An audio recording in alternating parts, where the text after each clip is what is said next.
I figured you'd enjoy it. As long as the weather's fun. It's not snowing or raining, it's a great day. Right. No, there always is that.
Notice is hereby given of the regular meeting of the Board of Education of the Town of Westfield in the County of Union, New Jersey at 7 p.m. on the evening of Tuesday, December 19th, 2023 in Cafeteria B of Westfield High School, 515 Dorian Road, Westfield, New Jersey. The purpose of the meeting is to transact the regular business of the board and to transact any other business to come properly before the board. This is to advise the general public and to instruct that it be recorded in the minutes that in compliance with Chapter 231 of the Public Laws of 1975, entitled the Open Public Meetings Act, the Westfield School Board on Thursday, December 14th, 2023, caused to be posted at the office of the Board of Education located at 302 Elm Street, Westfield, New Jersey, and delivered to the Westfield Leader, the Star Ledger, the Westfield Library, Town Clerk of Westfield, Tap Into Westfield, and Patch.com, a meeting notice setting forth the time, date, and location of this meeting. Patty, can we have a roll call? Sahar Aziz. Here. Rob Bonaccio. Here. Kent Diamond. Here. Brendan Galligan. Here. Charles Gelinas. Here. Layla Morelli. Here. Sonal Patel. Here. Kristen Sonic Schmeltz. Here. Mary Wickens. Here. Casey, would you mind leading us in a flag salute?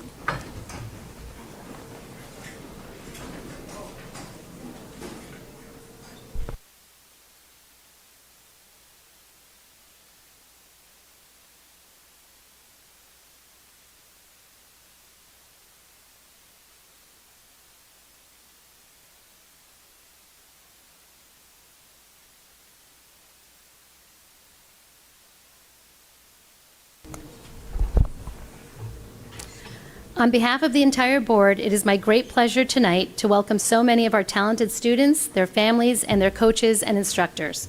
I want to first thank members of the Westfield High School Brass Quintet and Flute Ensemble for joining us tonight to perform a few sounds of the season. As they showcase their remarkable musicianship under the skilled direction of band directors Gabriel Batiste and Christopher Vitale, here are the flute ensemble includes Maggie Crooks, Sophia Jemison, Mahi Pajwani, Carolina Bond, Heidi Klingelhofer, Lizzie Miles, Levi Schaefer, Kate Guglielmo, Annalise Bond, Vivian Shu, Elliot Fehrenbach, Marissa Villaridi. And in the brass quintet, Nolan Daly, Robert Messenger, trumpet, both are trumpet, Christian Buenapane, French horn, Sophia Silikia, trombone, and Sloan Dawson, tuba. We're excited to hear your performances.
Thank you again to these talented musicians and their skilled instructors, band directors Gabriel Batiste and Christopher Vitale.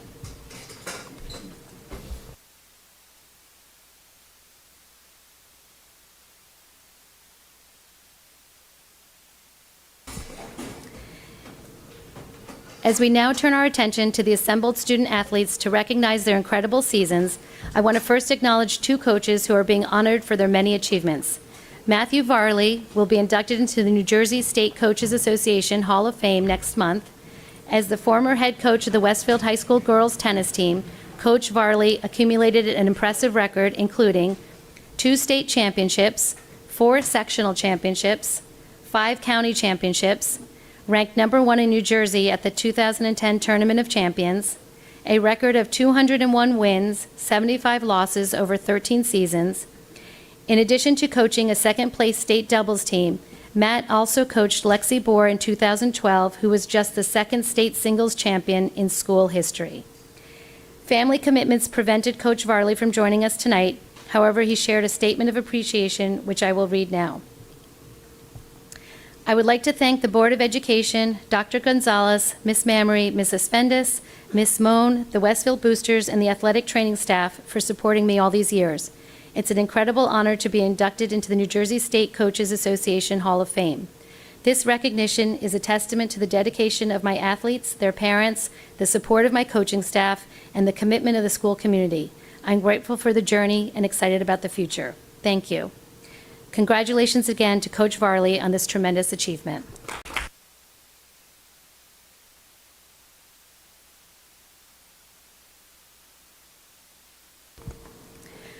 Coach Beverly Torak also is here with her sectional champion girls volleyball team, who we will recognize momentarily. First, however, we want to honor Coach Torak individually for her prestigious national recognition as the Section 1 Girls Volleyball Coach of the Year, awarded by the National Federation of State High School Associations. Honorees were selected for their coaching performance in the 2022-2023 year, along with their community and school involvement and philosophy of coaching. Here is a sampling of her amazing record as girls volleyball coach. 14 conference championships, 9 Union County championships, 2 sectional championships, 1 state championship, a record of 510 wins, 185 losses, inducted into the NJSIAA Hall of Fame in 2015, inducted into the NJSCA Coaches Hall of Fame in 2018, named by NewJersey.com as Coach of the Year in 2022. Third winningest coach in one sport with more than 500 wins for Westfield High School volleyball. As coach of the girls swimming team earlier in her career at Westfield High School, Coach Torak also was named Section 1 Girls Swimming Coach of the Year by the National Federation of State High School Associations. She and the girls swimming team collected an impressive number of champion titles as well. And for the past 14 years, Coach Torak, who is a breast cancer survivor, has worked with the volleyball teams on the annual Pink Out fundraiser to support patients as they go through the challenges of breast cancer. Coach Torak, we congratulate you on your phenomenal career and invite you up to make a few remarks.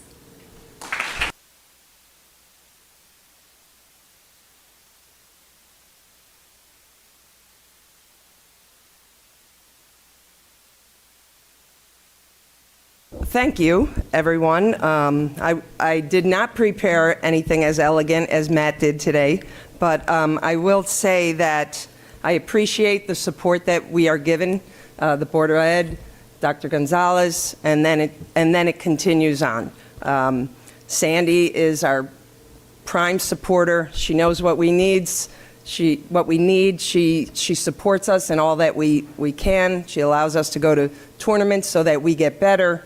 And she does that for all of our sports, and especially in helping our, getting financial aid for from our boosters and other members to improve our facilities and other things that we may need. And that is, there's a lot to be said for that. Mrs. Asfendas is very supportive, as well as we're so lucky to have our trainers, and then the coaching staff is just amazing. It starts with us, with our 8th grade, Chrissy Cabrales, and then our JV, Dave Tarullo. The 9th grade, Dave Tarullo, JV, Ed Saggio, and then we have very lucky to have 2 volunteers who are former players, Megan Mondin and Patty Oslow. So it certainly is not done with one person. So I appreciate all the support from the town. Our parents are just amazing people, and that Pink Out doesn't happen without them. So thank you very much. I appreciate it, and go Blue Devils.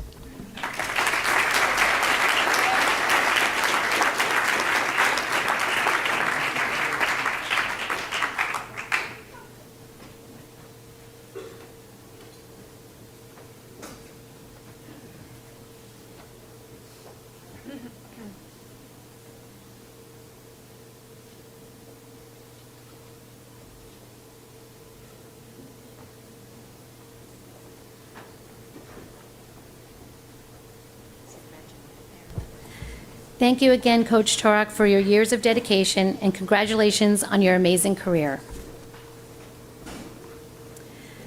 So where do I even begin to talk about the boys cross-country team's phenomenal season? They are here as both state and sectional champions, but that doesn't tell the whole story. I will leave it to Coach Tefelsky to tell us more in a moment, but let me point out that the boys also placed second in the regional meet before traveling to Portland, Oregon, to compete against the top teams in the nation in the Nike Cross Nationals. Along the way, there were record-breaking performances. When I call your name in alphabetical order, please come up to accept a certificate of recognition from Dr. Gonzalez before moving onto the stage to await a group photograph. Ryan Daly,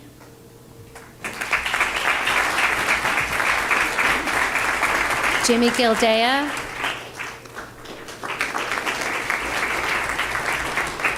Avery Keith, Graham Corrins, Amon Mason, Tej Mehta, Caleb Steckman, Alex Valencia, Matt Van Dursen, assistant coach, Christopher Tefelsky, head coach.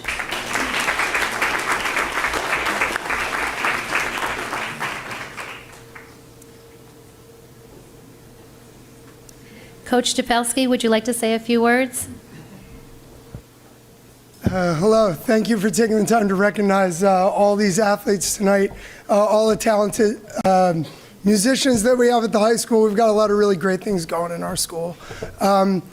This is a team that really embraced the team concept in ways that we haven't seen in a very long time. One of the unique things about this group is that we never had the same placement order twice. All the races that we ran over the course of the season, the finish order was shuffled between all 7 guys, and nobody cared about that. Nobody cared about the individual placement, time, whatever, as long as a team we were doing what we set out to do. We knew that we didn't have to be, any individual didn't need to do anything heroic. We just needed to be consistently solid across the board, and we were going to be able to do some really special things. This has been a long time coming with groups of guys that we've had coming through the ranks over the last couple of years who have really set a new standard of performance and work ethic and commitment for our program over the last few years. And I think our achievements over the course of this season are as much theirs as they are these guys. It's also a shared effort between our district and building administration who support a team. We have 85 guys out for cross country this fall. So to support a roster like that, we really do appreciate all the resources that it takes to run a program with so many athletes. We've got an athletic director who absolutely embraces the culture of our team. We've got athletic trainers who work incredibly hard to keep these guys healthy.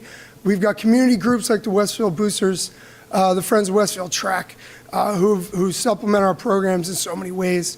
The families in our program are incredibly supportive of us as coaches and of their sons. And cross country has a lot of highs and lows. Yeah, there's a lot of great times in a season like this, but there's also a lot of rough times. I think we were probably the only team at NXN that didn't win their county meet. And the way these guys rallied from that day really told the story, is that they were unafraid to take on nationally ranked competition. And when they had those rough patches, they weathered the storm, they regrouped, and they got right back to it. And I think the results are really a tribute to that resolve. So thank you so much for the recognition. We're incredibly proud of these guys. We've got a huge alumni following going back.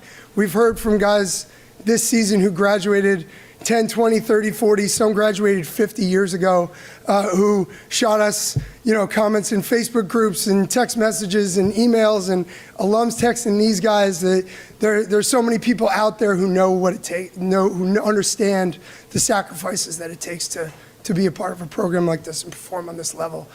So it's shared among all of those, even though these are the guys who take the line. So thank you so much for the time to recognize our boys tonight.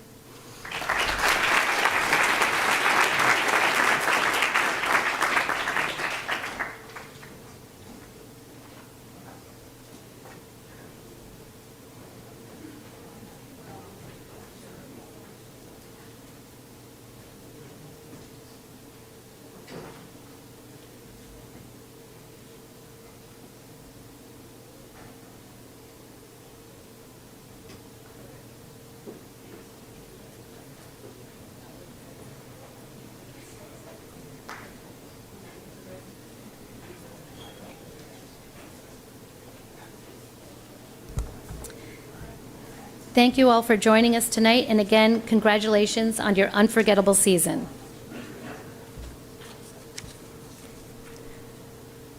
Next up is the girls cross country team, who took home the North 2 Group 4 sectional title for the second year in a row.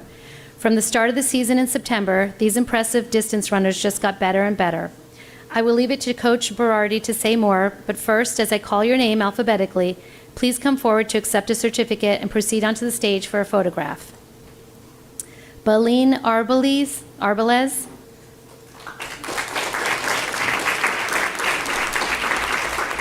Emily Drennan. Anna Kylish. Grace Lisnock. Emma Prank, Lena Wright,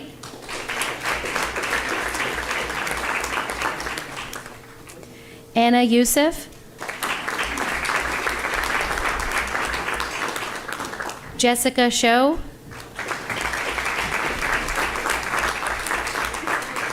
Jennifer Busino, assistant coach, and Joe Berardi, head coach.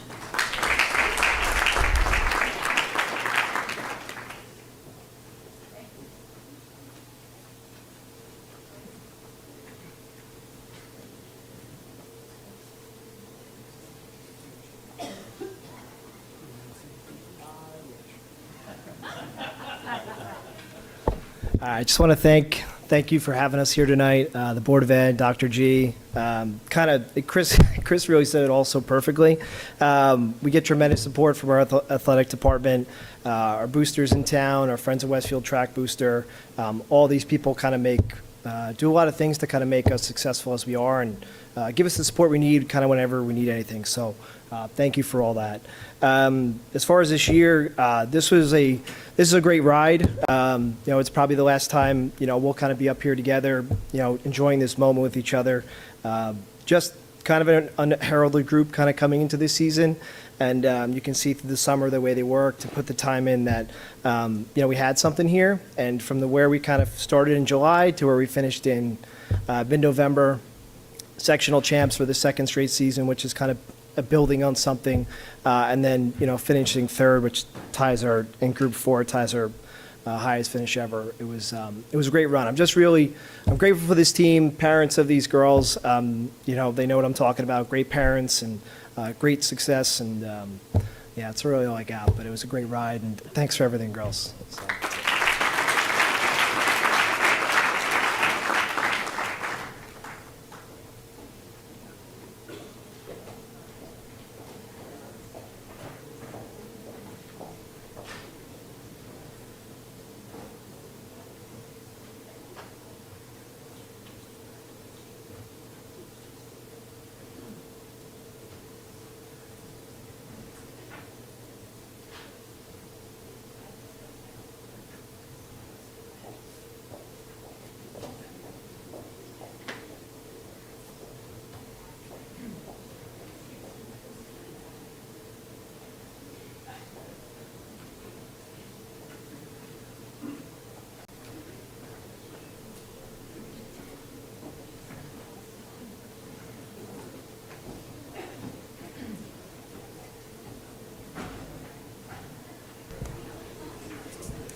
Congratulations again on your remarkable season, and thank you for joining us tonight. The varsity girls volleyball team also took home the North 2 Group 4 sectional title and the county championship, finishing their seasons with a record of 21-5. I'm sure that Coach Torak wants to speak to the dedication and sportsmanship of her players, so let's get right to the recognition. Again, I'll call you up alphabetically before we gather for a photo on stage. Carolina Bond,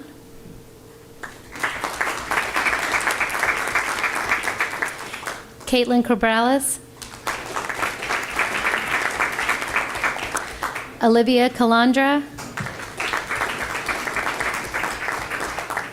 Katerina Karayanopoulos, Amelia Dengler, Kara Deignan, Karis Evans, Gabrielle Flannery, Juliana Gallo, Ava Gaspard, Genevieve Gauthier, Grace Kim, Sabrina Muller, Abigail Pevsner, Libby Verga,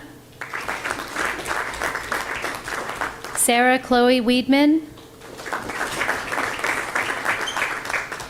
Megan Mondan, volunteer assistant coach.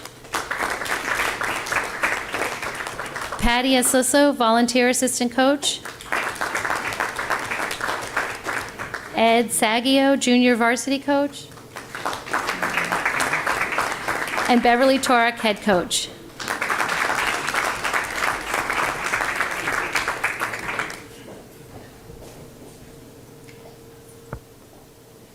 I will say just a few words about this extraordinary group. Most of these girls were part of last year's first ever state champion, school state champion, and in history, and that was very exciting. We graduated 5 seniors last year, and so we knew the going was going to be tough, and these girls rallied and did everything in their power. They're competitors. They are tough as nails. They find a way to score. The girls who are not here are bettering themselves because they are at practice right now, and that's why we're a little thin on the skeleton.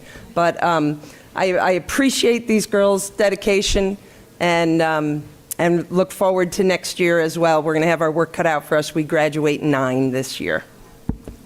Thank you.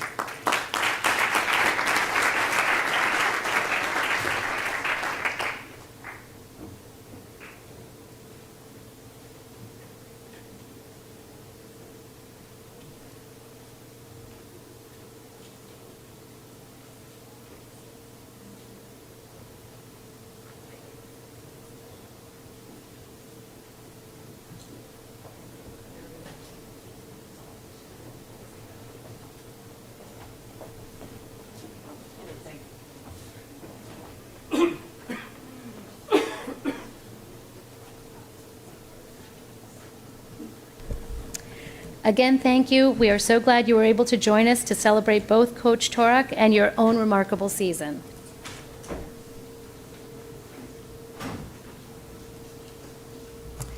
The girls' soccer team had a memorable season as well, finishing with a 16-2 record and another sectional title.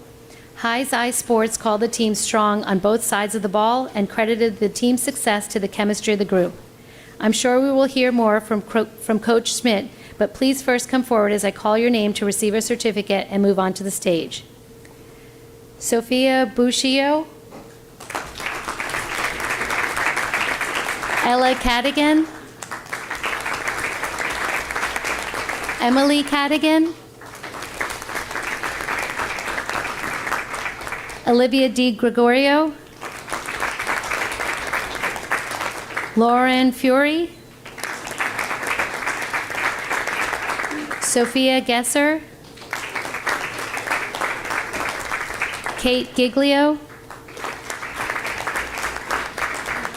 Erin Hazard, Bridget Holland, Andy Janota, Mary Lane, Sophie Lane, Molly McDermott, Georgia Morelli, Brooke Morrison, Marissa O'Connell,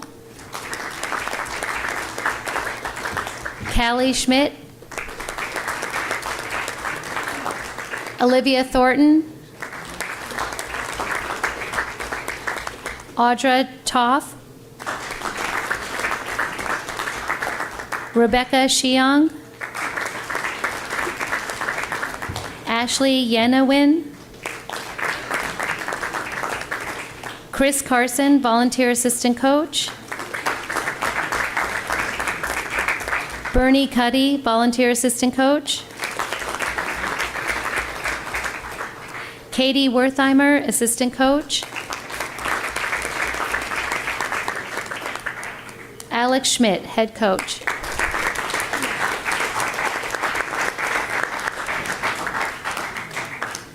Coach Schmidt, you're welcome to make a few remarks.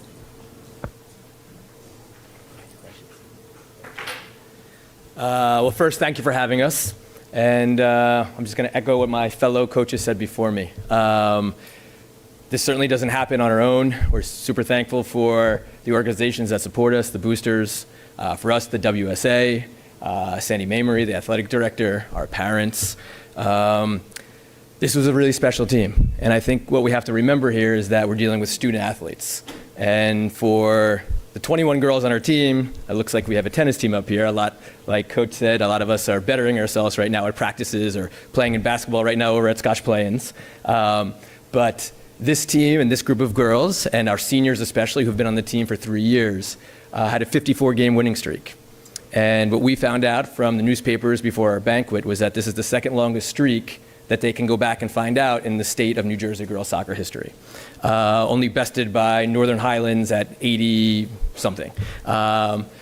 These girls, this is their third sectional finals in a row. They won 2 years ago. They lost last year in a shootout, won this year. And when we talk about student athletes and we talk about what sports give us, we talked about at our banquet the pressure that last year this team was number one from the preseason all the way through into our last game. We were lost in a shootout. We finished 4th in the state. This year, it wasn't so much being number one. We were ranked in the top 10, but it was dealing with this undefeated streak. And everywhere you saw on social media, it was Westfield wins again, undefeated again, undefeated again. And as student athletes, this is something that we learn and prepares us for life about dealing with pressures that we're going to have either in college, whether it's our jobs, whether it's with families. And I think all of these girls, no matter what happened in our final game or what happened in our season, being able to deal with those pressures and then the pressures of being a teenager and the pressures of dealing with Westwood High School, because as we all know, it's how challenging it is, and then to perform is something special. And we don't take it for granted. And to have 5 teams in here that have won sectional titles in the fall, I'm not sure if, outside of Westfield, oh, teams won. It's really hard to do. And for all of the athletes in here, I know for the coaches, I speak for everyone, and for Sandy, how proud we are. And girls, congratulations, and thank you.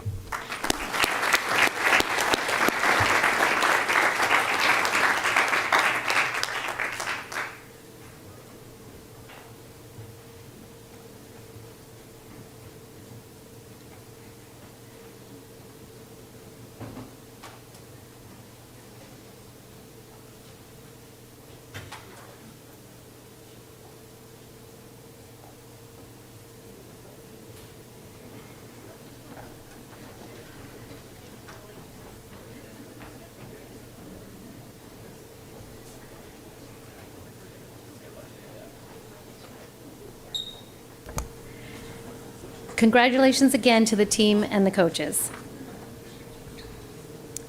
We close our recognition of these amazing fall teams with our boys soccer team, taking home the sectional title for the 2nd year in a row. There are other accolades as well, which I leave to Coach Shaw as I first call each player up for recognition. Derek Azevedo,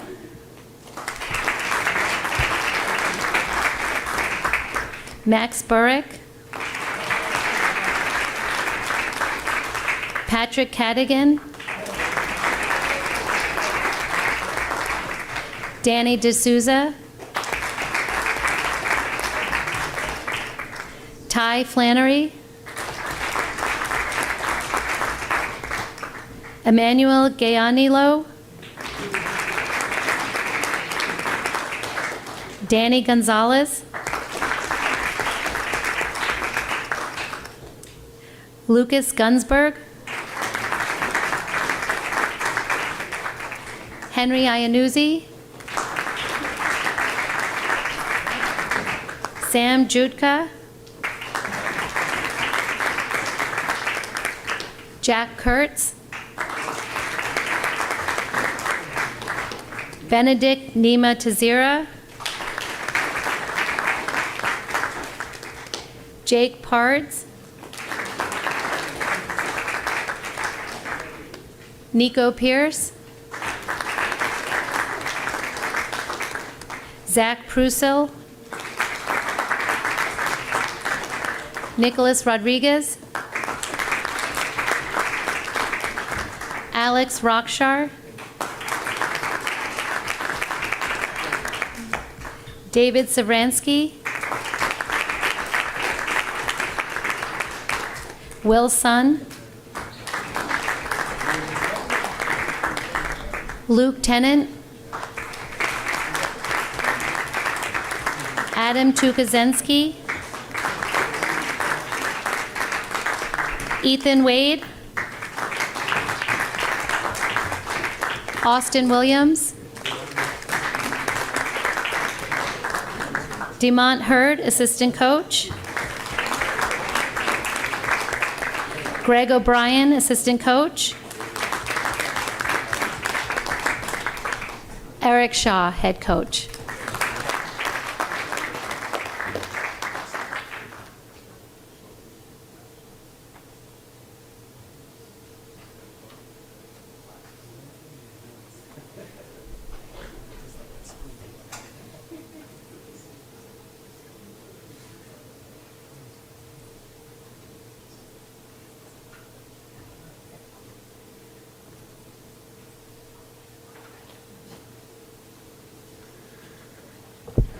Board of Ed, thanks again for having us second year in a row. It's pretty special, not just for me, but for the program and for the boys up there. If you look at the year going into the state tournament, we wound up playing 3 of the 4 games by Union County schools. 3 of those teams we lost to during the year. Union wound up coming back in the state tournament and beating them. Scotch Elizabeth, who we lost to twice during the year, once in the season, once in the counties. And then we beat them in the state tournament. And then obviously Scotch Plains, our rival, who we wind up beating in the final. As Coach Alex Schmidt said, our conference and our county is the toughest in the state, and that obviously prepares us for those moments that we were prepared for in the state tournament, in the state run. Couldn't be prouder for these gentlemen behind you to work hard. And again, it's not just this year, but it's the past that's laid the foundation from the alumni. My 11th year, but it's well before that have had a lot of success, and something that we talk about daily in our locker room is a banner of all our successes. This happens to be our 8th title, and something that everybody that goes through the program since I've been here are fully aware of that. And we strive to be better in each and every year. And this year, they were able to do that at the most important time, which is the state tournament. Fell a little short in the group.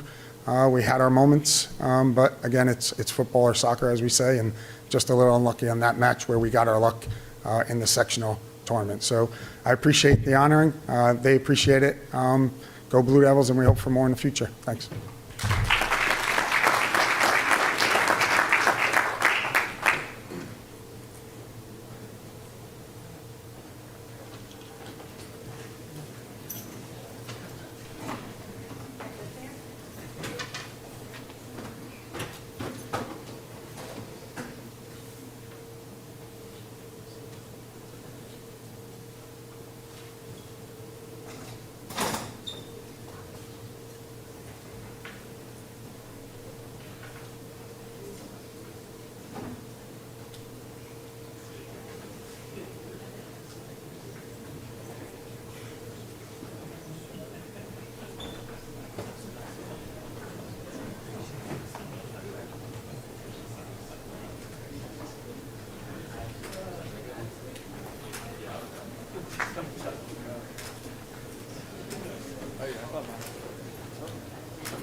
Recognizing the many achievements of our students and staff is always a highlight for the board. Again, I thank all who came out tonight to celebrate these amazing accomplishments.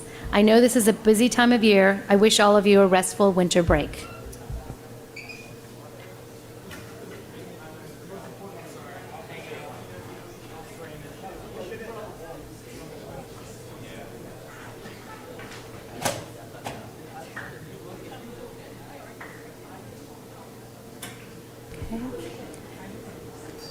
Okay, I now turn it over to a report, to Dr. Gonzalez for a report by district administration.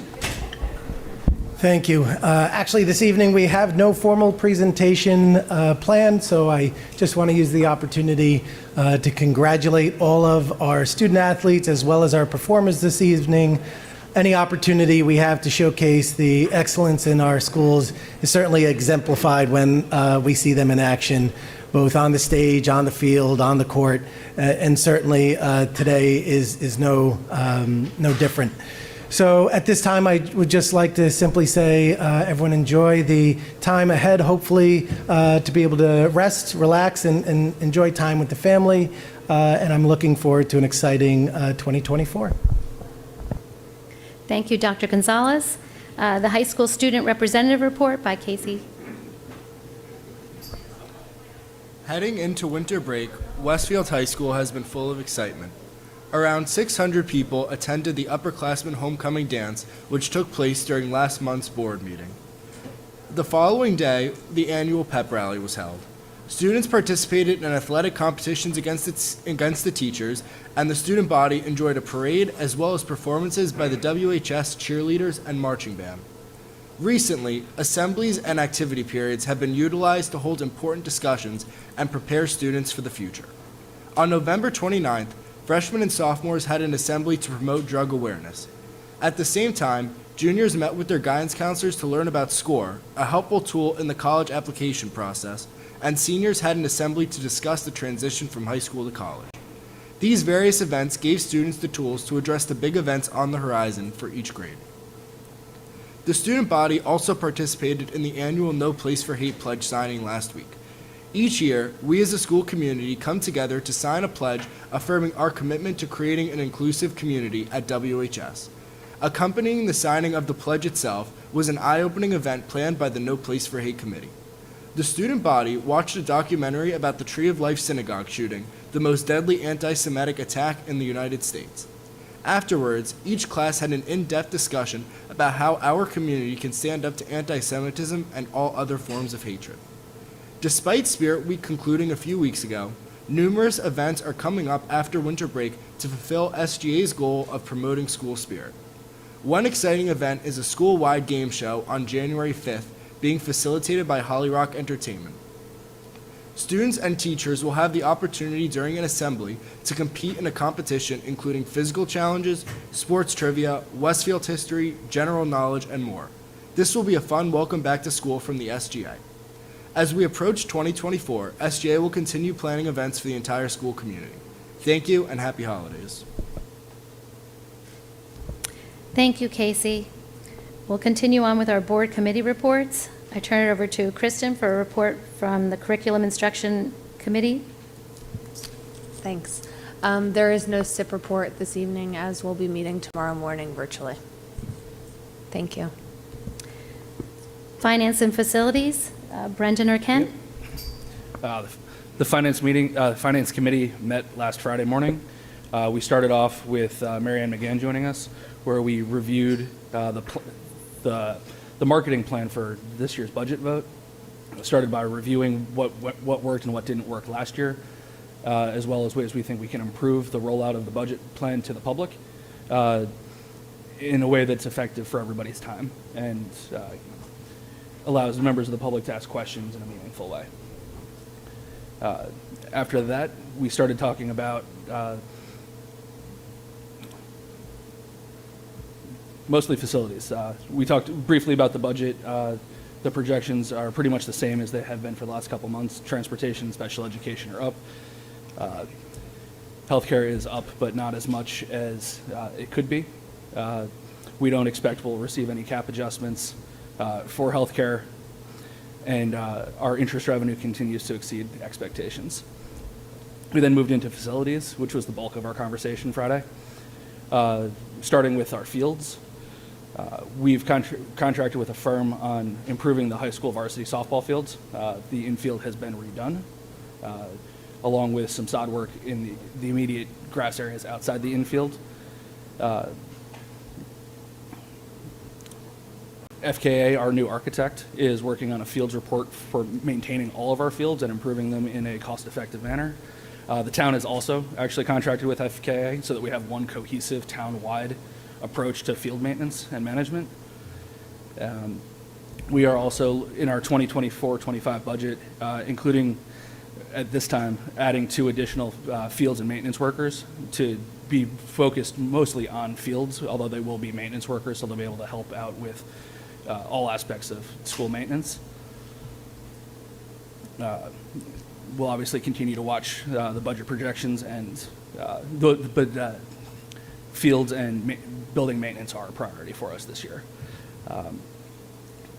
We then talked about our demographic study. A couple months ago, we contracted with a firm to do a demographic study on the town, give us enrollment projections over the next couple of years, especially with all the developments that are coming online or in the pipeline. We expect to have a draft report by early January, and we'll keep the board apprised of that. Moving on to Roosevelt, the facade panels, or the GFRC decorative panels on the facade, are being reinstalled.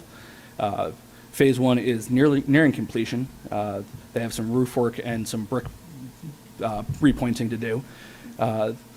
Phase 2 and 3 will start in the spring and hopefully be completed by next fall. We do have some roof issues that are falling under warranty, and we're continuing to monitor that. We also have roof issues at Edison and Tamaquis. Both roofs are under warranty, and the company involved in installing them are working with us on repairs. Jefferson also had some leaks, but they seem to have been repaired. All of our roofs are leaking. We've also, 2 months ago, we hired a firm, Advocate, to evaluate all of our custodial and maintenance programs. They've given us recommendations for restructuring or adding positions, as well as plans to ensure that all schools are maintained to the same level. They also graded all of our schools the way they are currently being cleaned and maintained, and all of them received a passing grade somewhere in the 80-ish% range based off of their metrics. Obviously looking to get that up, but 80% is pretty satisfactory for schools that are 80-plus years old. Lastly, we are recommending tonight the hiring of a transportation and purchasing coordinator. It's taking 2 positions that we currently have in the district and combining them into one position, one set of benefits. The woman being recommended is Lisa Marazzo. She worked with Patty in Livingston, where she managed a fleet of 30 buses in Livingston. We have 0, but are looking at possibly purchasing a couple to handle some in-district transportation needs. So assuming the board approves her hire tonight, we look forward to working with her. And that is it. All right? Yeah. Thank you, Brendan. Sahar? Yeah. Thank you, Brendan. I always appreciate these thorough summaries. So I have a couple questions. The first is related to the softball fields, which I had emailed Ms. Ramos about. I was just curious to know how we're funding it, how much it costs, because I know that we have generally not had enough funds to maintain all of our sports fields, hence the reason why at least I supported the Edison Field project, which unfortunately was voted down through referendum. And so I'm just curious to know how we're funding it and whether we are now including in our operating funds more money to upgrade our sports fields, whether it's softball, whether it's the soccer fields or football fields. So the softball fields the infield was in need of repair. It was actually a safety issue. There were weeds growing through it. So it came in, I think it was approximately $38,000 to do that. So it's nowhere near a capital project. We were able to assume that cost through our maintenance budget.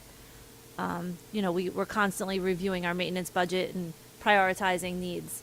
And this was determined a need as part of our walkthrough of the buildings when we walked with the architect. So we were able to address that immediately. We do have the boosters and the softball association that are looking to help us out and donate funding in the future but this was something that was part of our regular maintenance that we really should be doing, and I'm trying to start to separate that in this district, where we're doing the items that are required for safety in the district, and our community supporters are really enhancing our programs and adding on to them in meaningful ways. So I met with both of those groups in person, and you know, we had really good conversation about some ideas, what they could donate and where we're going in the future with it. But that's where we're trying to move forward as a district, with donations from all of these the different very supportive groups in the district. And just to build off of that, the softball association in town did want to donate the money to do this project for us. But as we don't yet know what our facilities master plan is going to look like, we felt it wasn't appropriate to take funds where, if we need to do any kind of addition on this building, we would have to undo the work that that group just donated funds to do, because the only way to expand is out. So until we have a master plan, we didn't feel it was appropriate to take funds for work that we should be doing in particular.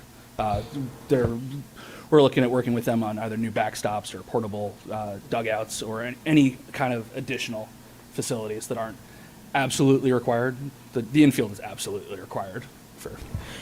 So are we going to include in our budget for this round more money for maintenance of other fields? Because we've discussed the safety issues with all our fields. That's one of the reasons why, again, some of us, myself included, supported the Edison Field project. But many of our fields we can't use because students will get hurt, especially, and we're talking about our sports programs, not the town's sports programs. So will we now have a budget for that, or are we just going to hope that we have enough money when these emergencies come up? As part of the adding of 2 fields-oriented maintenance workers, there will be a budget for maintenance, including all the upkeep that goes along with fields. It's going to be several years to phase in fully, but we are orienting ourselves towards maintaining what we have, as the fields project at Edison clearly did not pass, and I don't see that being revived anytime soon. The architect has brought on a consultant from Rutgers in order to come out to assess our fields. Part of that, it includes everything from testing the soil to just looking at the fields, and they're going to build out a maintenance plan for us, down to, this is what you have to do for the baseball fields or the soccer fields. This is the type of weeding, this is what has to be put on the fields, what we can put on, because there are restrictions because we're a school district. So that's going to all be part of this report that we get from them. And FK had just contracted them. I saw him yesterday. He's hoping that'll be by the end of January. We should have the facilities report maybe next week or early January. And then after that, it's just, then we're working still on building out what would be part of a referendum. But all these reports are coming soon. Within the next month or 2, you'll start to see a lot of movement on this. But we are including the 2 positions in the budget, because I feel an advocate and the architects, everyone has kind of said we don't have enough right now to be able to do anything at all meaningful.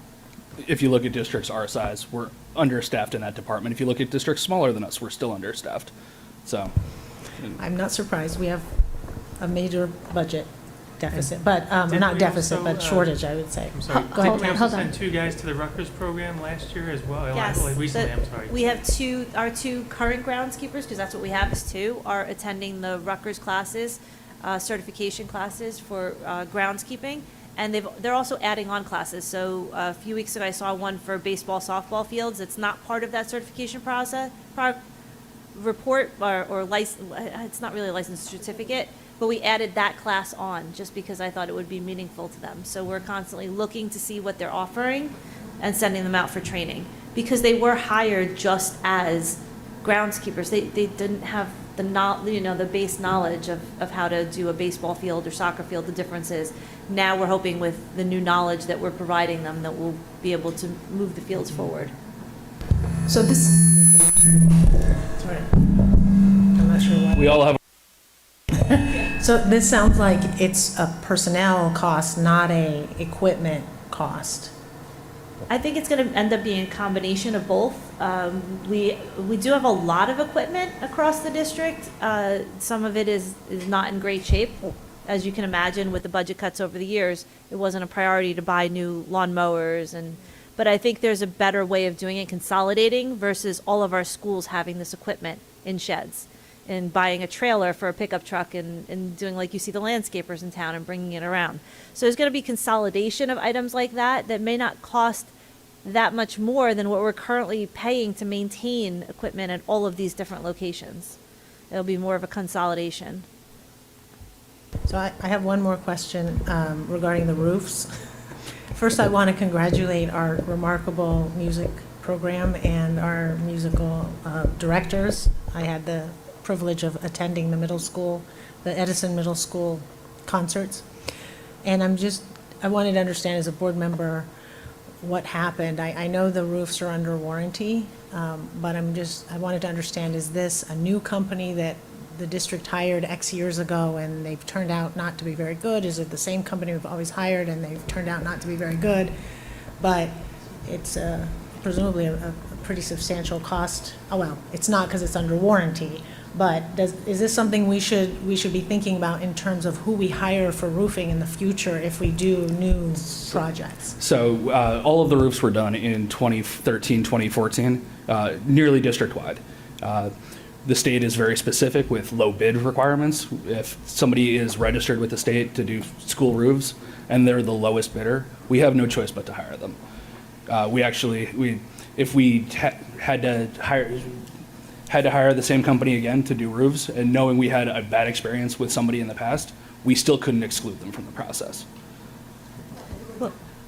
You couldn't exclude them, but we don't have to hire them. Oh, no, we do. You have to hire the only lowest. thing you can do is reject the bids and go out to bid again. Yeah.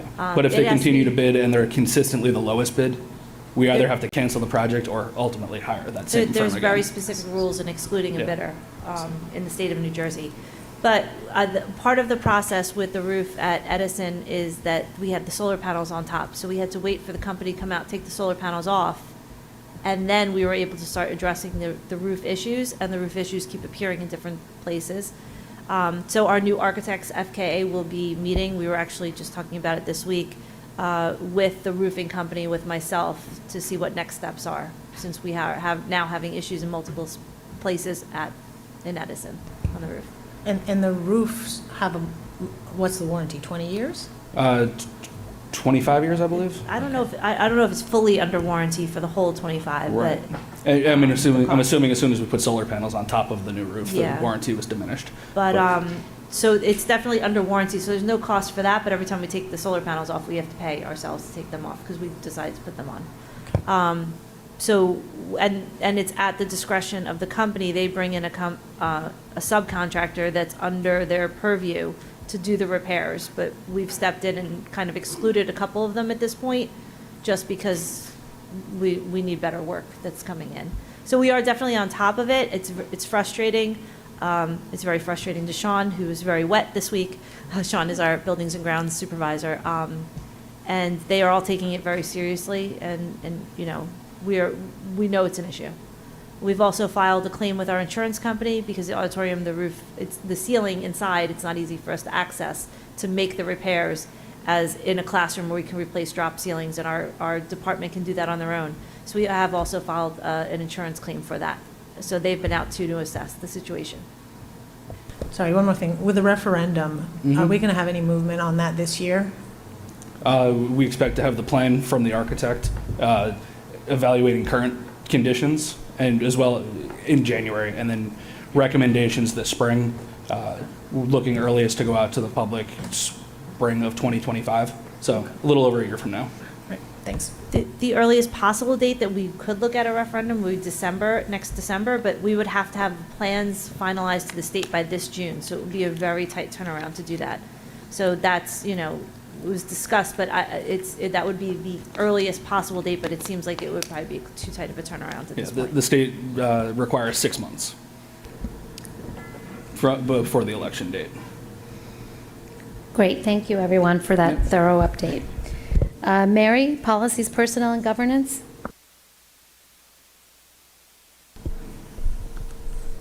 Okay, we met on December 7th, and we had the pleasure of having Dr. Greer there again to continue to review job descriptions. We looked at 2 administrative secretaries for human resources positions and Executive Secretary to Director of Human Resources. Those are on the agenda. Other personnel items, we looked at extending the retirement of the Roosevelt nurse that we had approved last meeting, to extend that. So we're recommending extending that, her retirement date, that is. And also, we had an emergent hiring of a vocal music teacher at Edison, a substitute, that started before this meeting was able to take place, due to a need in that area. So it was good that that person was available to continue. In policies, we discussed several policies, one having to do with the strategic plan and sustainability, which you'll see on the agenda is the school walking and bicycling policy. Let's see. So that supports safe, healthy, and environmentally sustainable learning environment. The district is pursuing recognition under the Sustainable Jersey for Schools and Safe Routes to Schools program. Also, we discussed artificial intelligence and policies relating to that. There's no action on that right now. We're still in the process of discussing that. Other policy reviews that are up for votes on the agenda tonight, including the school walking and bicycling, is disorder and demonstration and sexual harassment of students. Disorder and demonstration is a new policy, and sexual harassment of students is revised. Let's see. Fine. Oh, governance. Okay. In governance, we discussed the board training results from the survey. So the top three, we looked at the top three that everybody voted on, and we're recommending conducting a successful referendum for the February board training and parliamentary procedure for a training after the April election. Those were 2 out of the 3 top voting that we all voted for. Let's see. Oh, then we were talking about board meetings, procedures at board meetings. We discussed, removing the chairs from the side wall, so there's a clear path for speakers to come up. We also talked about not changing anything to our live stream or video posting at this time. There was some discussion about doing that. And also, we were talking about public comment, and we'll continue that discussion later on, revisiting having 1 public comment instead of 2 to move the meetings faster, so people that want to speak and don't want to stay for the whole meeting can speak and then be done. Any questions? Yeah, go ahead. I just wanted to add, Sure. We'll be discussing in new business the whether or not to move to 1 public comment. Yes, that's not action tonight. Yes, it's not action tonight, but also, in addition to having parents and students or whoever's here be able to leave after the public comment if they so choose, it would also be if it would also be that public comment would not be restricted to agenda items only. 1 public comment, whatever you need to say, because we've been seeing that it's hard to stick to agenda items only in the first comment section. So I have a question. I wanted to ask more about 5520 disorder and demonstration. My understanding, at least based from the minutes that were provided to the board, is that this was as a result of a parent making a request either for a policy or requesting information about the policy based on things happening at other high schools. And so I'm not sure if this is our standard practice, is when some parent complains, we come up with a new policy, which that's one question I had, is why we're developing this policy. But the more specifically is, I wanted, and this is kind of me putting my legal hat on, I'm not here as a lawyer, but I can't help to think this way, so maybe Rob and CJ can understand, is as somebody who is a staunch defender of First Amendment free speech rights, including for students, there is a term, the language says, the policy explicitly prohibits assembly or expression that is, quote, slanderous or grossly prejudicial. And so I just think my question is, who determines if student speech is slanderous or grossly prejudicial? And how do we ensure, based on whose perspective, oftentimes when students are going to take the time to demonstrate or engage in some kind of nonviolent, peaceful civic engagement that's at a collective level, they usually care very deeply about it. And that usually means some other group of students cares deeply about it in another way, right? Whether you're talking about gender rights, racial justice, human rights, foreign policy, et cetera. So who is going to decide, and what's the policy for deciding whether the assembly or expression in particular is, there's obscene, slanderous, or grossly prejudicial? I could respond. So first, with regards to the introduction of the policy, it's a policy that is part of the standard policies that Strauss Esme offers. So it was one of the policies that we did not have on the books. So yes, there was an inquiry regarding what our student demonstration policy was.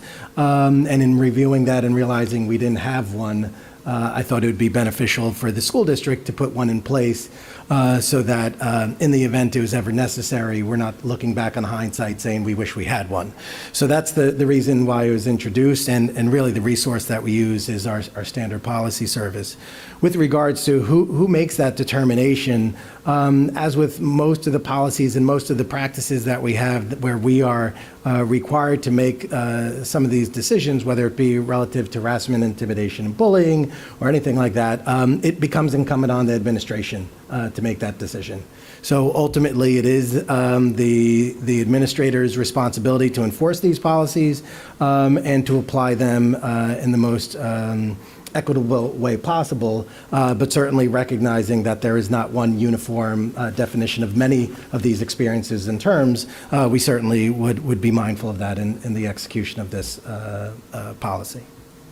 And does the administration at least solicit the advice of board counsel when things are not so clear, so that they don't get sued for viewpoint discrimination or discrimination based on another protected identity group? If necessary, absolutely. We would definitely reach out.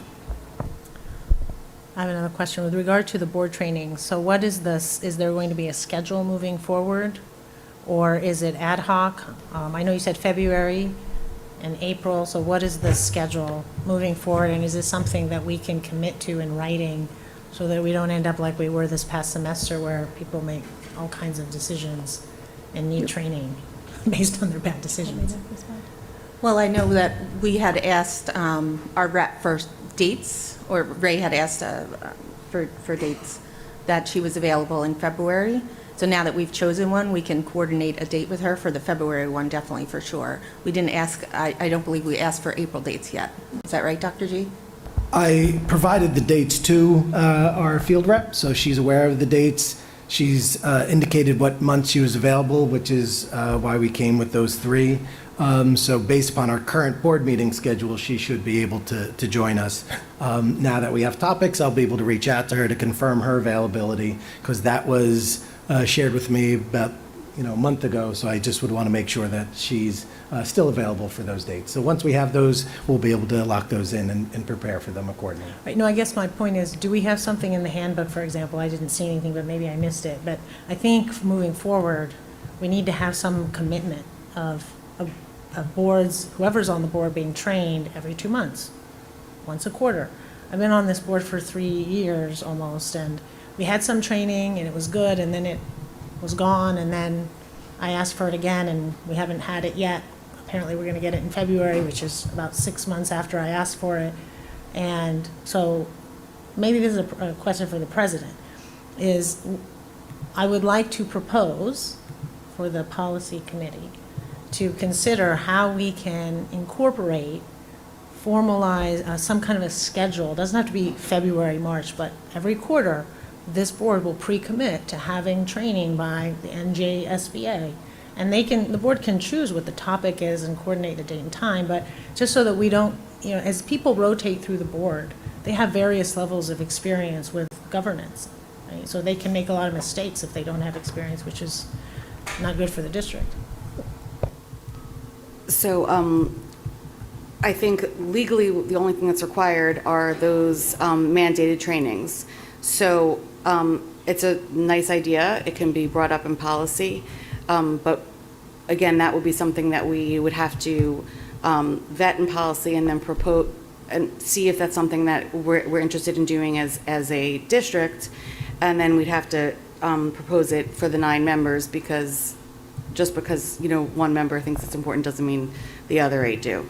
So, but we can add it to the, the bottom of the agenda minutes as a topic to discuss. Yeah, I just wanted that to be a discussion item. Again, if you want to say we'll do only once a year, but things that are specific to what we need to understand, not just the very broad strokes training that everybody has to take every year. The other question I had was, have you all discussed at all the issue of Diwali and Eid? Because I know this has been a topic and that you were going to bring it back to the policy committee. Last time we discussed this, and you were going to look at the calendar to see if we could, again, we plan 2 years ahead, so there's plenty of time to plan ahead to ensure that, for example, a teacher training day can be on the day that Diwali happens and another one can be on the day that Eid happens. And that way we at least have, all 3 monotheistic faiths, and well, more than 3 monotheistic faiths, Christianity, Judaism, Islam, and Hinduism. At least the students get one holiday where they don't have to choose between missing school or celebrating with their family. So has that been discussed at all in terms of the next calendar? Because I didn't want to wait until May to bring it up right when we have to vote, and so that you all have time to look into it. I don't know what the number is now. It might have reached 30 school districts, maybe more, that have started to do this, to accommodate the diverse student body. And we have over 11% Asian Americans who have different faiths, many of whom are not necessarily Judeo-Christian faiths, which are the faiths we do accommodate in some of their religious holidays. Just in response to the question, it was on an earlier policy committee agenda. It was not on this one. So it's where we left it off is that the administration is continuing to look at what the impact would be and how we would be able to consider, making any adjustments. So nothing's been presented, but it will be presented well in advance of an May meeting to try and get it out as soon as possible. And I guess it goes without saying, but presumably you guys can talk to other districts to see how they've done it too, since we're not trailblazers on this issue. We're actually kind of behind the ball, right? Okay. Okay, at this time, I'd like to recognize the public on agenda action items only. During this portion of the meeting, district residents and staff are invited to address the Board of Education on agenda's action items only. The board requests that individuals state their name, municipality of residence, and group affiliation. If applicable for the record, the specific action items they are commenting on, and asks that all remarks be directed to the board president. The board asks that members of the public be courteous and mindful of the rights of other individuals when speaking. Specifically, comments regarding personnel matters are discouraged and cannot be responded to by the board. Students and employees have specific legal rights afforded by the laws of New Jersey. The board bears no responsibility, nor will it be liable for any comments made by members of the public. If a matter concerning a district member is of interest or concern to a resident, the matter should be referred to the responsible building principal, superintendent of schools, or the Board of Education, either by telephone, letter, or email. Although the board may not respond to items raised during the public forum, all public comments will be considered. Please note that if any member of the public becomes disruptive during the meeting, the board president may terminate the participant's statement. Continued disruptions may result in removal from the meeting or adjournment out of the meeting. So we do have a sign-in table on the side, so please sign in before coming to the podium. Each speaker's statement will be limited to 3 minutes in duration.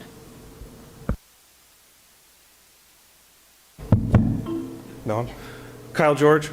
I'm speaking tonight on Personnel Item X, the hiring of not 1, not 2, but 3 secretaries for the Director of Human Resources.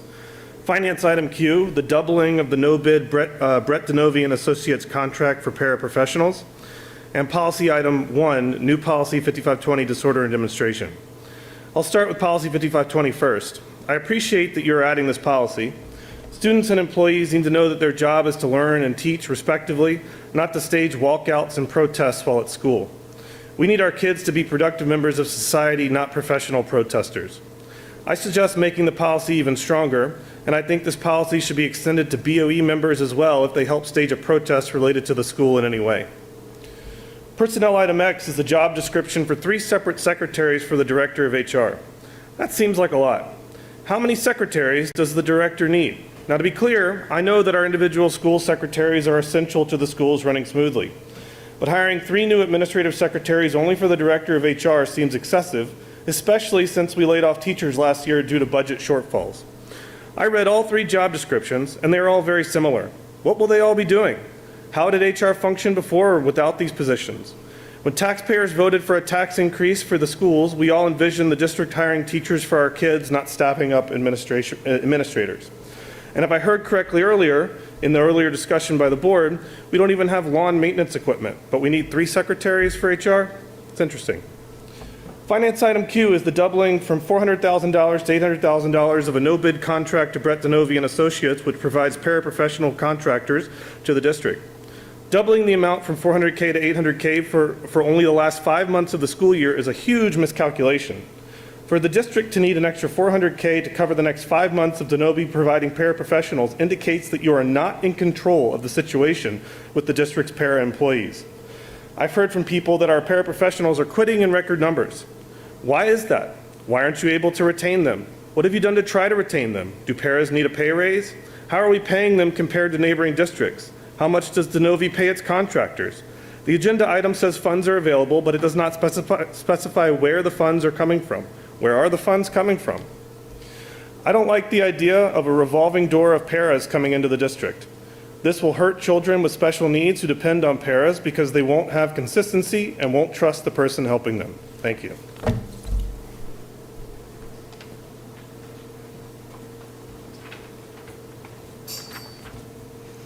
Hi, I'm Janice Rappaport.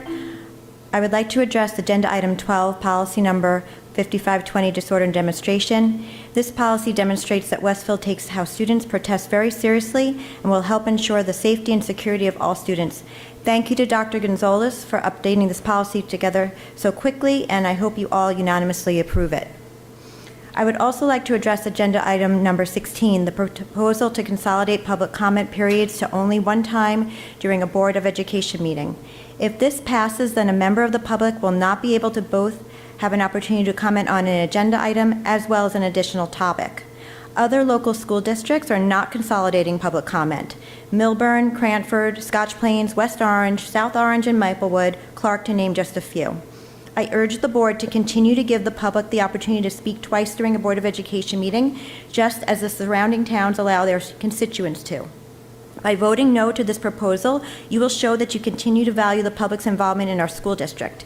Now is not the time to try and silence public input at these meetings. Thank you.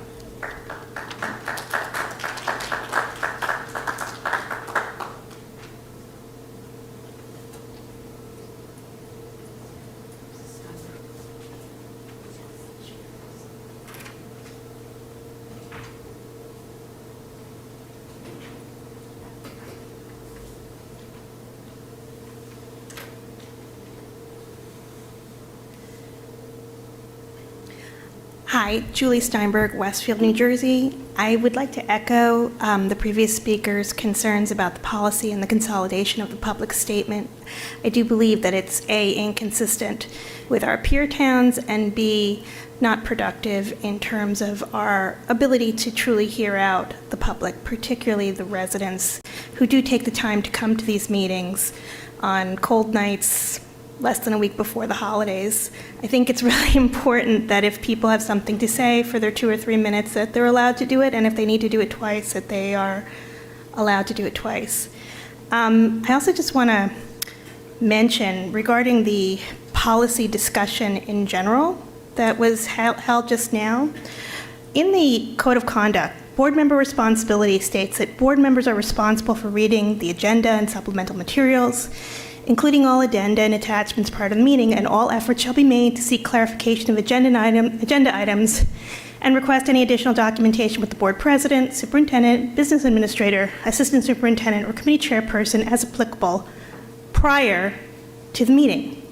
This is, of course, to ensure an orderly meeting and also to prevent grandstanding or inappropriate discussion. What I think I'd like to ask is that you remind each other publicly of this requirement. And if, in fact, any board members do consistently not seem to either A, be prepared, or B, try to be grandstanding, or both, that they should be reminded repeatedly of this board member responsibility so that these meetings can be effective and move forward, and perhaps less time would be wasted by such discussions and more time could be spent on listening to the public's concerns, because this is our time. There are plenty of committee meetings, there are emails, and there are lots of other ways to communicate, and using this forum to grandstand in order to produce an agenda or get just attention is not productive and not helpful. I ask that you enforce the code of conduct and that you discipline people who do not adhere to it. Thank you.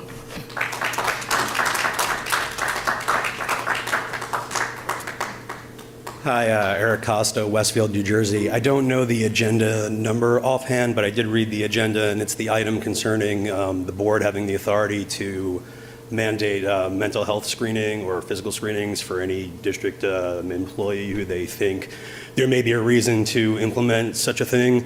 I'm wondering if the board considered extending that to members of the board, whether it be by majority vote or supermajority, because purely hypothetically speaking, if a board member were, say, tweeting advocating for the genocide of the people of a particular country, that probably could be viewed as a person who's mentally ill and maybe somebody who could be dangerous to the board and the district. So I'm just going to encourage the board to consider that. Thank you.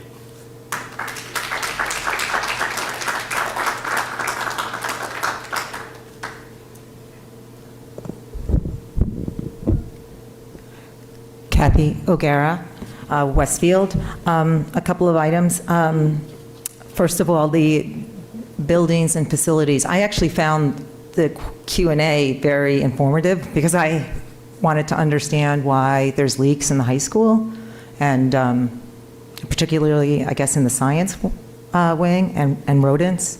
I know when I came to back to school night, there was a bucket and water was dripping and a rather large rodent was running back and forth where the buckets were. So in addition, I guess, to the leaks, there must be outside critters getting in. I'm also concerned that if we have a heavy snow in the winter, is it possible we could have a roof collapse like Trader Joe's did, a few years ago? So it's concerning. I don't think teachers should have to teach that way, and I don't think students should have to learn that way, like with buckets around. I see the ceiling, the drop ceiling here has stains, but apparently there's buckets in classrooms, and I'm not entirely sure, but that's my understanding at the high school. Secondly, I think policy 5520, disorder and demonstration, I think that's a very knee-jerk reaction to suddenly slap some kind of policy together. I think it would be a big mistake. I think it requires lots of thought. We want our students to be able to speak up. We're seeing this trend trying to silence students in high schools and colleges, largely perhaps because the students don't think exactly the same way as their parents. But I think we want children to go to school and start to think differently than their parents. That's what education's about. Maybe I might think differently than my mother and my father on an issue, and that's okay. And then thirdly, I'm concerned about curriculum. There was a doctor someone mentioned a couple of times at the last meeting who informs the Holocaust studies, and I'm not sure who that person is, and I'd like to know more about that person. Dr. Julie something, so maybe someone can answer. I've been trying to research, and I want to know more about who this person is, how much time does she take from employees in the district for sit-downs, I think it's Dr. Julie Steinberg, maybe? Am I correct? But, and then the No Place for Hate, again, it was about anti-Semitism, but we had someone here, a student last week, who talked about being a Muslim in this district, and we're still not addressing other cultures. Thank you.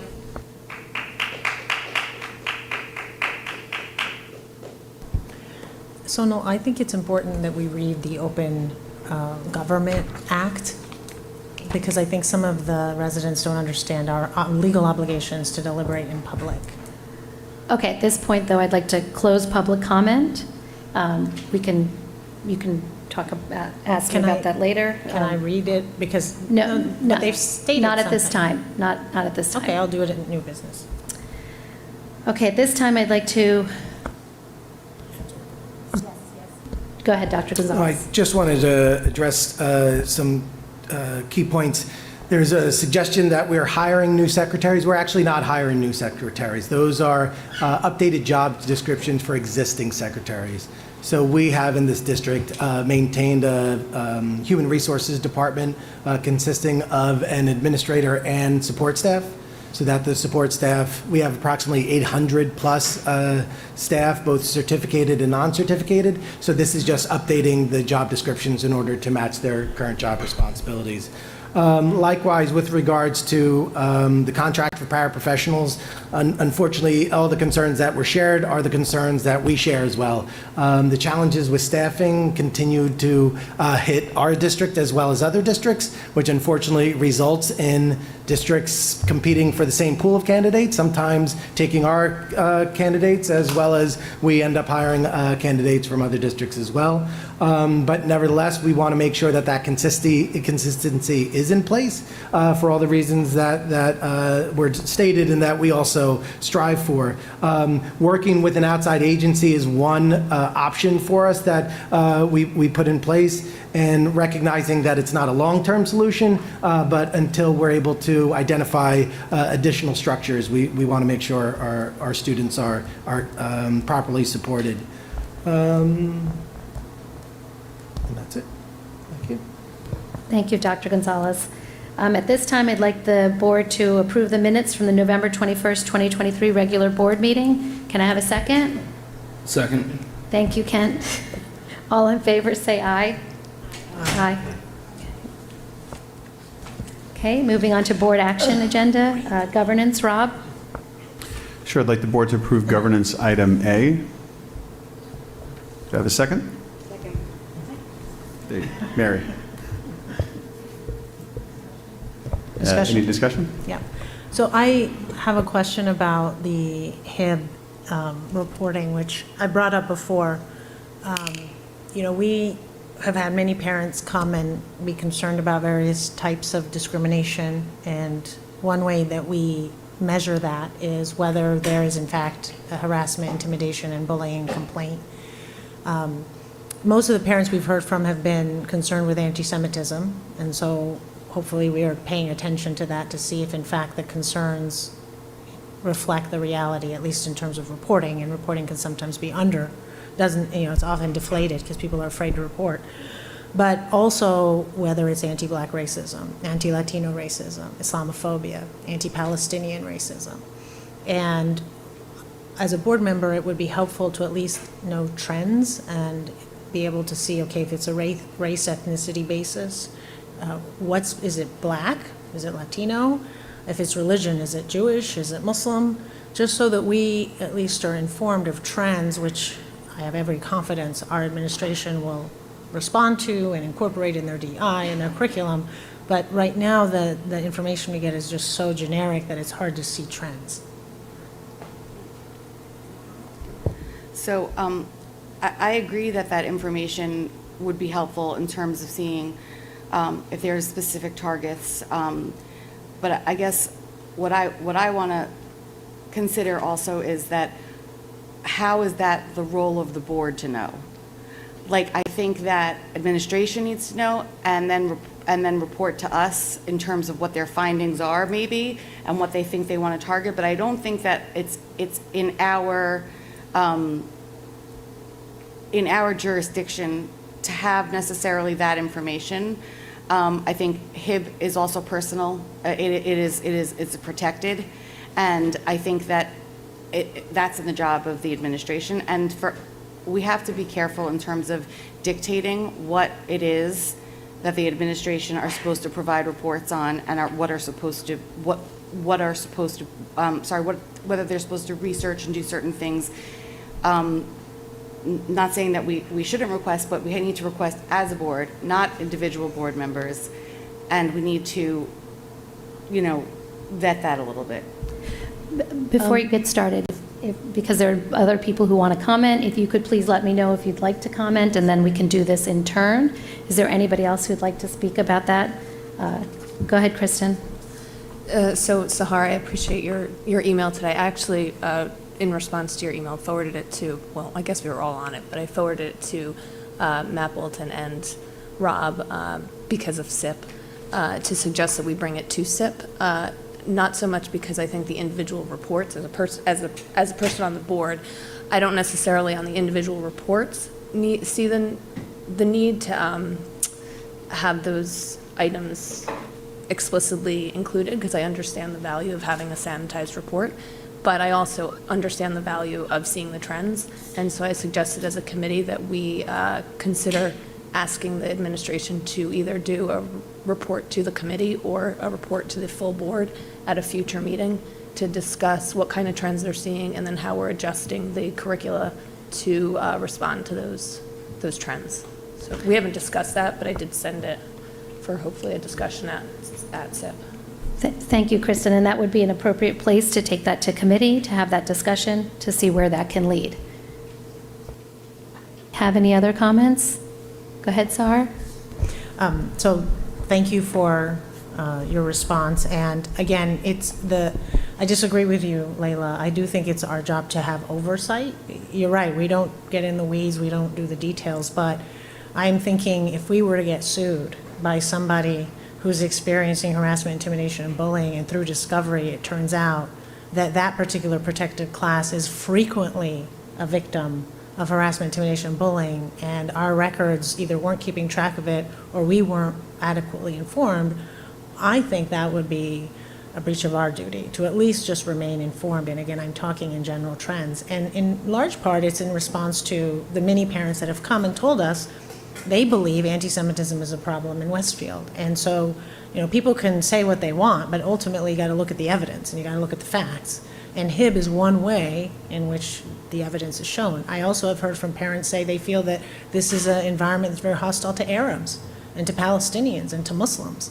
And again, that might be a perception, it might be a reality, but the HIBs are only one indicator. So I'm just talking from an oversight perspective, and this is something, how do other districts do it? That's something else you can talk about in the curriculum committee. But I'm just raising it because this is the appropriate place to raise it at a board meeting when you are not on the committee. Okay, thank you. Patty, can we have a vote? Sahar Aziz, Abstain. Rob Bonaccio, Yes. Kent Diamond, Yes. Brendan Galligan, Yes. Charles Delinas, Yes. Layla Morelli, Yes. Sonal Patel, Yes. Kristen Sonic-Schmelz, Yes. Mary Wickens. Yes. Okay, personnel. Layla? Tonight, I'd like to move items A through Y under the personnel section. Do I have a second? Mary. And then Dr. G, I think you had some comments? Yes, I have this evening comments to celebrate the retirement of Gennaro Jerry Canova. Jerry began his career in Westfield Public Schools in September 2005 as a custodian at McKinley Elementary School, but has been at Franklin Elementary School since 2012.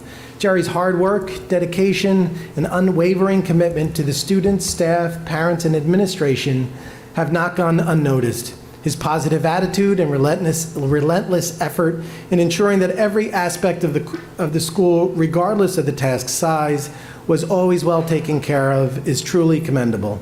Jerry has always been a reliable and dedicated team player and will be truly missed. We wish him nothing but the best as he steps into retirement. Thank you. Can we have a vote, Patty? Sahar Aziz. I had a question regarding one of the personnel, the question that I emailed you about. Can you tell me which one it is? I'm sorry, I'm trying to find it, but I can't find the letter. It's the addition to the hires, the one involving the school psychologist under item F. Item number 2, the individual, it says, is located in the district but will be assigned to the high school. Okay.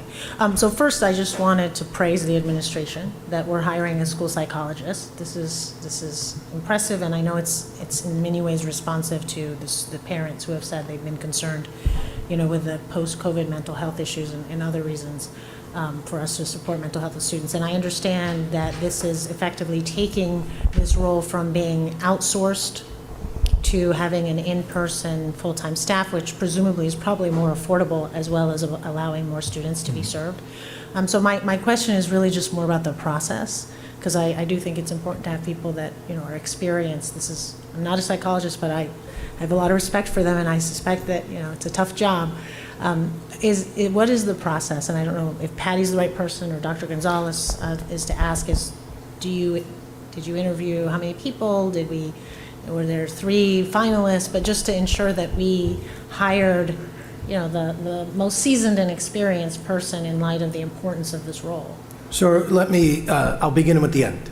Okay. We hire the most seasoned and experienced. That's the recommendation that will always come from the superintendent, and I am the last step in that process. So I meet with every recommendation that comes from the administration in order to ensure that we have the best of the best. And as a matter of fact, if you ask any of those individuals, one of my final interview questions is, why are you the best of the best? So in doing so, again, without going into details about individuals, the process includes a variety of levels that involve the candidates in experiences that will provide them the opportunity to present to a committee of individuals that involve school level and district level administrators, as well as, when appropriate, members of, say, child study teams or teaching staff. The most important thing is to make sure that we have individuals who are both familiar with the responsibilities and required to supervise and support that individual as part of the decision-making process, recognizing that our candidate pool dictates the quality of the candidates. Our Director of Human Resources works with others to ensure that we expand our net as wide as possible, but also being able to make sure that we work with their administrators to vet the resumes to make sure that they're qualified, they represent the requisite certifications, degrees, and experiences. We hire everything from first-year professionals to professionals with extensive experience, and all with the ultimate decision that suggests that these are the individuals who are going to be the best for our students and the best for our school district. So that is the general framework that we employ when hiring all positions in the district. Thank you. Go ahead, Mary. So I just want to clarify, just to alleviate some concerns about, student mental health, but this is a child study team position, correct? Yes, this is a child study team position that, as mentioned, was previously contracted through an agency, and we've opted to move to an in-house position. So their role is mainly case management and IEP? Primarily case management, yes. Okay. Thank you. You're welcome. I thought it was a school psychologist You're welcome. in the I know. counseling office. I'm not an expert in this. You're welcome. Thank you. Okay, thank you, Patty. Can we have a vote? Sahar Aziz. Yes. Rob Bonaccio. Yes. Kent Diamond. Yes. Brendan Galligan. Yes. Charles Gelinas. Yes. Layla Morelli. Yes. Sonal Patel. Yes. Kristen Sonic-Schmelz. Yes. Mary Wickens. Yes. Okay, thank you. Finance and Facilities? Yep. I ask the board to approve finance items A through Q. Can I have a second? Second. Layla. All right. Any questions? All right. Patty? Okay, Patty, can we have a vote? Sahar Aziz. Yes. Sorry. Kent, do you want to call the donations? Sorry, we have a couple of donations we want to highlight before we move forward. Bringing the total donations for the school year to $45,181.36. But we want to shout out a thank you to the Musical Club of Westfield for donating a Nabi baby grand piano with dolly, estimated value of about $8,000 for Edison School. In addition, they're going to donate $262.50 to assist with the moving of the piano to Edison. So thank you very much to the Musical Club of Westfield. Thanks. Okay, thank you for highlighting that. Patty, can we have a vote? Sahar Aziz, Yes. Rob Bonaccio, Yes. Ken Diamond, Yes. Brendan Galligan, Yes. Charles Delinas, Yes. Layla Morelli, Sonal Patel, Yes. Kristen Sonic Schmeltz, Yes. Mary Wickens. Yes. Okay, policies. Mary? Yes. I'd like to move items A and B under the policy section. And before we vote, I just wanted to clarify, because maybe I wasn't clear in my summary, that the policy for the disorder and demonstration, along with sexual harassment and school walking and bicycling, those are first readings. So we are going to have another opportunity to speak about those to the next meeting. And the public speaking portion, we're not voting on tonight. That's just a discussion tonight, just to clarify that. I'm sorry if I wasn't clear.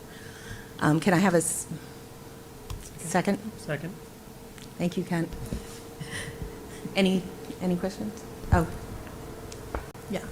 I just want to make a request to the policy committee to maybe spend a little bit more time in 5520 to check what other districts are doing and ensure that there is some guidance as to what would qualify as a violation, especially through the lens of being First Amendment protective. I think it is probably uncontroversial that we do not want students engaging in any violent acts, but it's when it's nonviolent but may be controversial or may be causing different people to disagree, and that we don't shut down any type of critical thinking under the guise that this is disorderly, which that's a very American tradition. So I would just ask that you see what other schools are doing and how you can balance that, as opposed to and how we would interpret especially grossly prejudicial. Thank you. Okay, Patty, can we have a vote? Sahar Aziz, Yes. Rob Bonaccio, Yes. Ken Diamond, Yes. Brendan Galligan, Yes. Charles Delinas, Yes. Layla Morelli, Sonal Patel, Yes. Kristen Sonic Schmeltz, Yes. Mary Wickens. Yes. Okay, thank you. Kristen, curriculum instruction and assessment? I'd like to move action items A and B under SIP today. A, asks the board to approve 2 upcoming field trips, and B, asks the board to approve a student intern and a student teacher, Leah Boonstra. Leah will be interning at Lincoln starting in January, and then student teaching at Washington in the fall of 2024. Can I get a second? Kent? Anybody have any questions? Patty, can we have a vote? Sahar Aziz, Yes. Rob Bonaccio, Yes. Ken Diamond, Yes. Brendan Galligan, Yes. Charles Delinas, Yes. Layla Morelli, Sonal Patel, Yes. Kristen Sonic Schmeltz, Yes. Mary Wickens. Yes.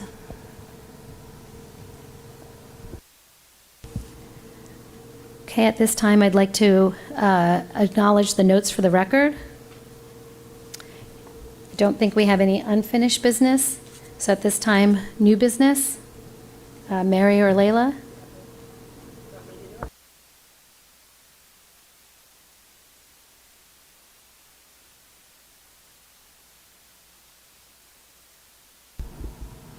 I have it, yeah, okay.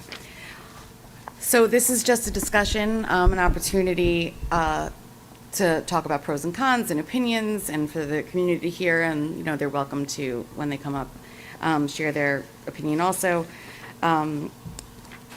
I want to just preface this by saying I have no horse in this race, so to speak. We have to be here regardless of how long the meeting is. So we're just talking about, like, how can we make this as effective and smooth and conducive to getting the board business done and hearing public comments. So what we wanted to talk about was whether we should consolidate the 2 public comment periods during a board meeting to allow for recognition of the public on any topic to occur prior to the action item portion of the agenda. So this would mean that that first public comment period would be the only public comment period. It would happen before any voting, and it would be that you're only able to come up and speak once, but you're able to speak on anything, actionable or not. You are able to speak before the vote, and there are many people who have come and said, I can't wait for the second public comment. There are many people who come and speak at the first public comment and are shut down because it has not having to do with something that's actionable and have to wait till the second comment. So we just wanted to open this up to board discussion. One, right? Oh, legally, Legally, yes. we only Legally, need you one. only need to have one public comment, and that it does happen in many districts that there's only one public comment. So if any board members have comments on this, if you could please let me know, then I will call on you in turn. Okay, we'll start with Ken. I just have a question. So if a public member comes up and uses their 3 minutes and then sits back down, but it's still the time period, can a few people later, they come back up and speak again for a second time? Or they only have one for the night? That's ultimately up to the board to make that determination. Okay. So I think that's where the bylaw would be able to articulate. But I think, again, for the purpose of the, I'm sorry? Oh. So I think for, for the purpose of making that decision, it would have to be, I think, in the interest of the efficiency and the consideration of the district. The Board of Education managing the meeting so that, whether it be a limit, they could come up twice or no more than twice or whatever that would be. I think that would, be something that the board may want to consider. Okay, thank you. CJ? I was just thinking that at least in our time here now, we have a lot of large-scale macro issues that are coming up, whether they're directly related to the school or they're peripherally related to the school. They are just large-scale macro issues. I'm thinking like, COVID that happened recently. I'm thinking about, the discussions we've had as of late at our board meetings here. And I would concur with a lot of the speakers who came up before to think that, number one, I think we should have a honed discussion about actual agenda items that are up for consideration, because we do have a lot of insightful members of the public who want to come up, who want to participate. I think we should encourage that. As to the reason why we would consolidate from 2 meetings or 2 sessions to 1 session in relation to the scheduling, I certainly have sympathy with people who do have scheduling issues, but because a lot of the issues being discussed in the later session are those large-scale issues, there's no reason why people can't come to the next meeting if there's a scheduling problem with this meeting, and so forth and so on. So I would think that maybe consolidating would be adverse to our interests and to the public interests. Thank you, CJ. Brendan? Yeah, keep it simple. I'm against consolidating, and I'll give a little bit of history behind it. The reason we have 2 comment sessions is so that we hear from the public on, in theory at least, a tailored set of comments before we take action. Whether it's in the past they've been specific, the health curriculum, we heard a lot of comments before we voted on that. It could be budget cuts. We heard from the public on the budget before we voted on the budget. If we have a general comment session beforehand, their tailored comments are going to get lost along the way. As people mentioned earlier tonight, sometimes they have 2 things they want to talk about. That we can debate the pros and cons of being able to speak multiple times, but having a set comment period before we vote on something to hear from the public, I think is vital to us being able to do our jobs. In previous versions of bylaw 167, we actually had the provision for a 3rd comment period where we could hold a hearing on a specific item, a controversial course, changes to any number of policies, could be redistricting or busing or anything that generates townwide controversy. We held special comment periods specific for that action item before we voted on that one action item. If we're going to make any change, I would suggest allowing our students and staff to speak first, and then the general public. We heard from, I think it was the October meeting, where I heard from a student who said, I can't stay any longer, I have a math test tomorrow. That was a prime example of why students should be allowed to speak earlier in the meeting before moving on. If we want to hear from the people that are most impacted by our policies and our curriculum, staff and the students. And we should hear from them first if we're going to make any changes. I'm not saying we need to make a change, but if we are going to make a change, that should be the change. Thank you, Brendan. Is there anybody else that has a comment on this? Sahar?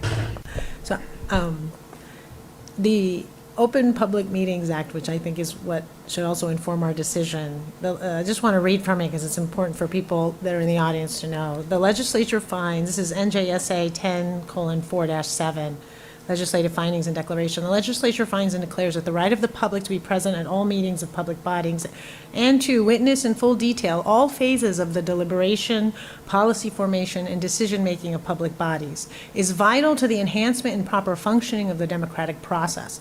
That secrecy in public affairs undermines the faith of the public in government and the public's effectiveness in fulfilling its role in a democratic society. I'm sorry, I don't mean to interrupt you, but I don't think this is... No, it is. It's just not... give me a few seconds. It's not relative to what we are discussing, which is public comment, not our deliberations, Right. which I know you want to talk about, but that would be a separate topic, not related to Well, this it's about topic. deliberations because our deliberations are informed by the people's ability to come and speak, whether we would deliberate in the next meeting when they do the public comment, or whether it would be deliberating at this meeting. So, in other words, what I'm trying to remind everyone, including the board president, that we're bound by the law. Right? We don't get to arbitrarily make decisions for purposes of quashing people that we don't want to hear.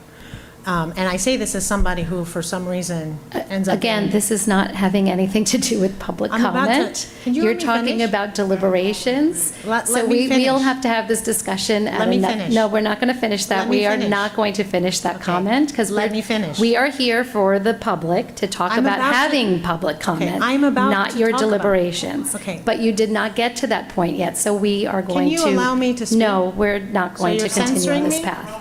Sorry, I think it is not relevant, so we're going to have this Right. discussion. So This is not a discussion for if the you let public. me finish my So at this time, sentence, I'm about to talk about the public comment period. I think we need to just take a break for a few minutes.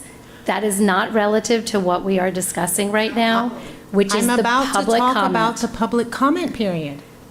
So, as I said, as somebody who votes. Okay, at this time, I'm going to ask for a motion to recess for 5 minutes. Can I have a second? Thank you, Mary.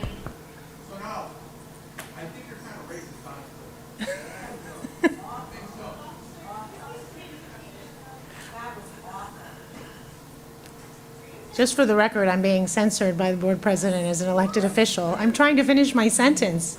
Meanwhile, we're allowing residents to have 6 minutes to speak, and the elected member can't speak because the board president doesn't want to listen to her.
We'd like to get this meeting started, so if everybody could please be quiet. Sahar, if you'd like to get to your point in the next minute or two, please go ahead, but if you go off topic, we will not continue that discussion. Thank you for your censorship. So my question, or my comments are about the first or second. So the pros and the cons. I appreciate Brendan's comments about the history. I tend to think that it is better for us to hear more rather than less from our constituents, even when you are the target of a lot of hate and vilification and smearing. But it's better for democracy, and it is part of an elected official's role to listen to different perspectives, even if that elected official doesn't agree. And so I would tend to lean on more speech rather than less speech, as long as it's not disruptive and a violation of defamation laws or harassment or violation of privacy laws, such as doxing. But I do think that it's important for us to hear from constituents, and there are ways for people to be able to participate in one and not the other. You come to the first part of the meeting, you talk about the agenda, and then you leave, or you come a little later and you just talk at the end. But it is just part of the process. If you want to speak to the school board, you got to come on a Tuesday night. It shows a level of commitment, which is good. So I would tend to err on the side of having both. And my question really is, whose idea was this? So this is the first time I've heard of it. So what was the impetus behind changing the policy in the first place? I understand there's some kind of an efficiency argument, but is it that we're essentially denying people two bites at the apple, and so they only talk once rather than twice? Or what's the reason? Yeah, go ahead. Go ahead, Leila. So, I don't appreciate the implication that this is to the detriment of the public. This is a discussion, and this was because we have heard the concerns from many of the constituents that it's too long. I can't wait to the end. I want to talk about what I want to talk about in the first section. So that, again, like we said when we introduced this is a discussion. We are not making a vote. The other thing is, I think it's important that we are transparent and are clear, and we're having this discussion, and that we are present when anyone speaks, whether we like what they say or don't, that we're present in this room and that we are listening. So whether it's one or two, that was the point of this discussion.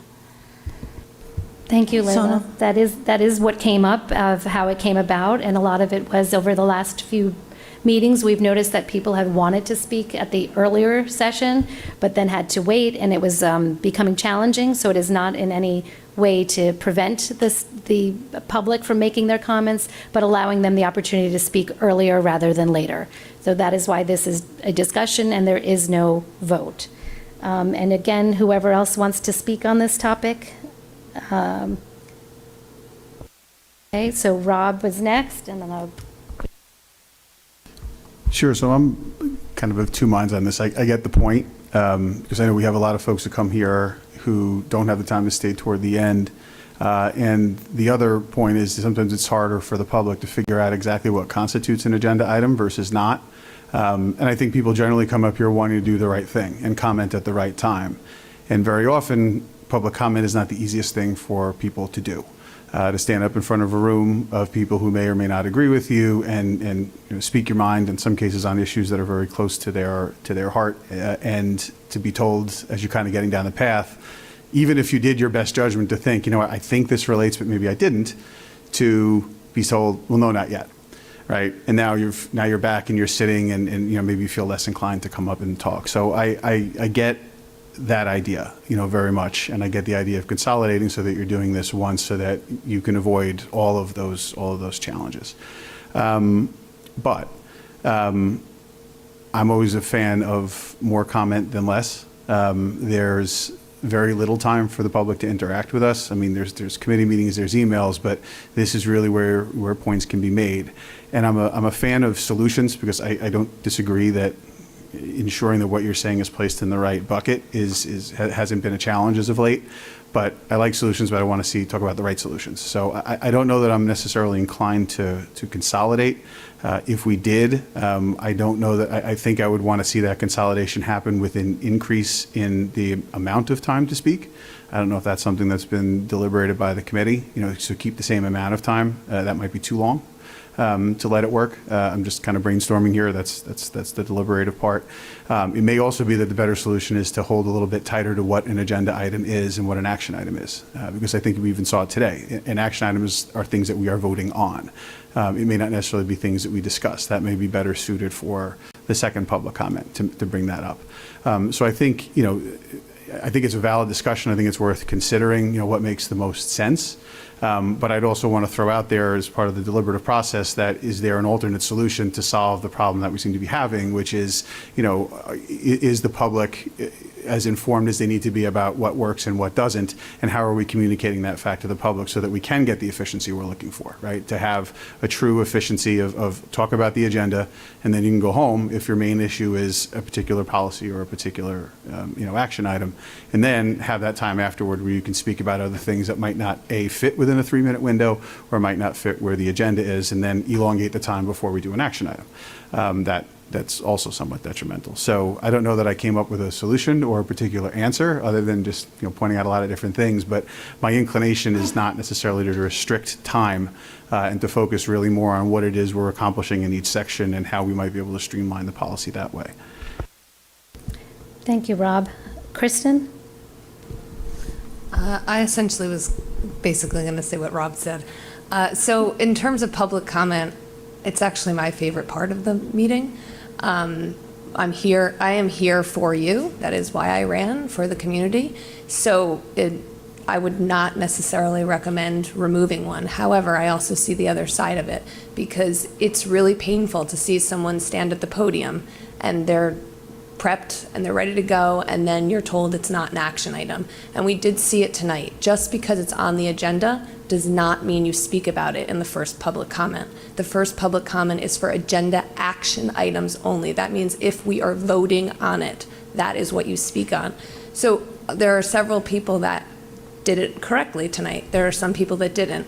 This evening, we didn't comment on it. We didn't have a lot of people here, but in very large meetings, it becomes difficult. And so I can see both sides of it. So if this is something that policy wants to consider and continue the conversation, my recommendation would be definitely to consider elongating the 3 minutes. I don't think we really want to go beyond 4 or 5 minutes. I do think that listening to someone speak for 6 minutes straight, you're gonna lose some of the important items. But I do understand both perspectives, and so I am for hearing what the committee comes up with after this discussion, and I thank you. Okay, Mary? Yeah, I agree also. It wasn't the intention of bringing this up. This was the intention of bringing this up based on, some public feedback that we got, and that is part of our job, is to bring it up and be able to have this discussion. But we don't want to quash anybody's right to be able to speak. We do value everybody's opinion that comes to the meetings. We appreciate it when you come to the meetings. So I'm glad that we are having this discussion, because we actually got some good ideas. Either if we do consolidate, we'll continue to let people come up twice or have more time, or if we decide not to, just be more vigilant about reminding people that we're going to, the first speaking part is for action items only. I forgot one other thing. I just want to re-highlight what Brendan said, because it wasn't on the list that you just said. If we do decide to keep the 2 public comments, I really like the idea of allowing our staff and our students to go first. I saw that, I think it was in a COVID time period, maybe one of the mask meetings. There were a lot of students here, and it got really late. And some of our kids were like elementary school students. So if we could make that a priority, I think that would be wonderful. Thank you, Kristen. Brendan? Yeah, Rob was looking for a solution, and I mentioned part of it before. When we know there's something that's going to generate controversy, whether we just, you can tell by the character of it that we're going to be voting on something that's controversial, or something that's going to generate just greater interest, a budget vote, staffing reallocations, things like that, where we have history of the public not being always the happiest with us, which we do have to make decisions that are unpopular and make people unhappy. Calling out a separate comment period for those so that people can speak on that topic specifically. We announce it ahead of time. We put it in the agenda. We announce it throughout the meeting that if you want to speak on the budget, now is your time to speak on that, or you'll speak on it in an hour. We give people an idea of what to expect. We can also improve the language that we use. Instead of just saying comment section on agenda action items, we can say sections A through G on the agenda. We can get specific to help the public so that we're not sending people back. Okay, thank you, Brendan. Layla? So I'd just like to move that we move this discussion back to the policy committee. Do I have a second on that? Do I need a second on that? Okay. Brendan? And I'd like to add to that Further that we will consideration. take all of these comments as when we take it back to committee with all of the comments that were presented here at the board table. There was no action on this tonight, so I don't Okay, think we so need to make a motion. I'm not and making a second. motion. I'm Yeah. suggesting we Just a continue this conversation in committee and see. And we'll take the, if any of the public come up and speak, we'll definitely take that into consideration also. Thank you. Okay, great. Liaison reports? Go ahead, Layla. So I made a mistake, and I forgot.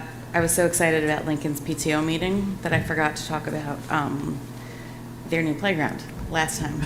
So that was a huge mistake, and I apologize. Okay, sorry. So I was lucky to, sorry, just a second, I'm getting my notes. I was lucky enough to be invited to the ribbon cutting for the playground at Lincoln, which has, which is now in full effect.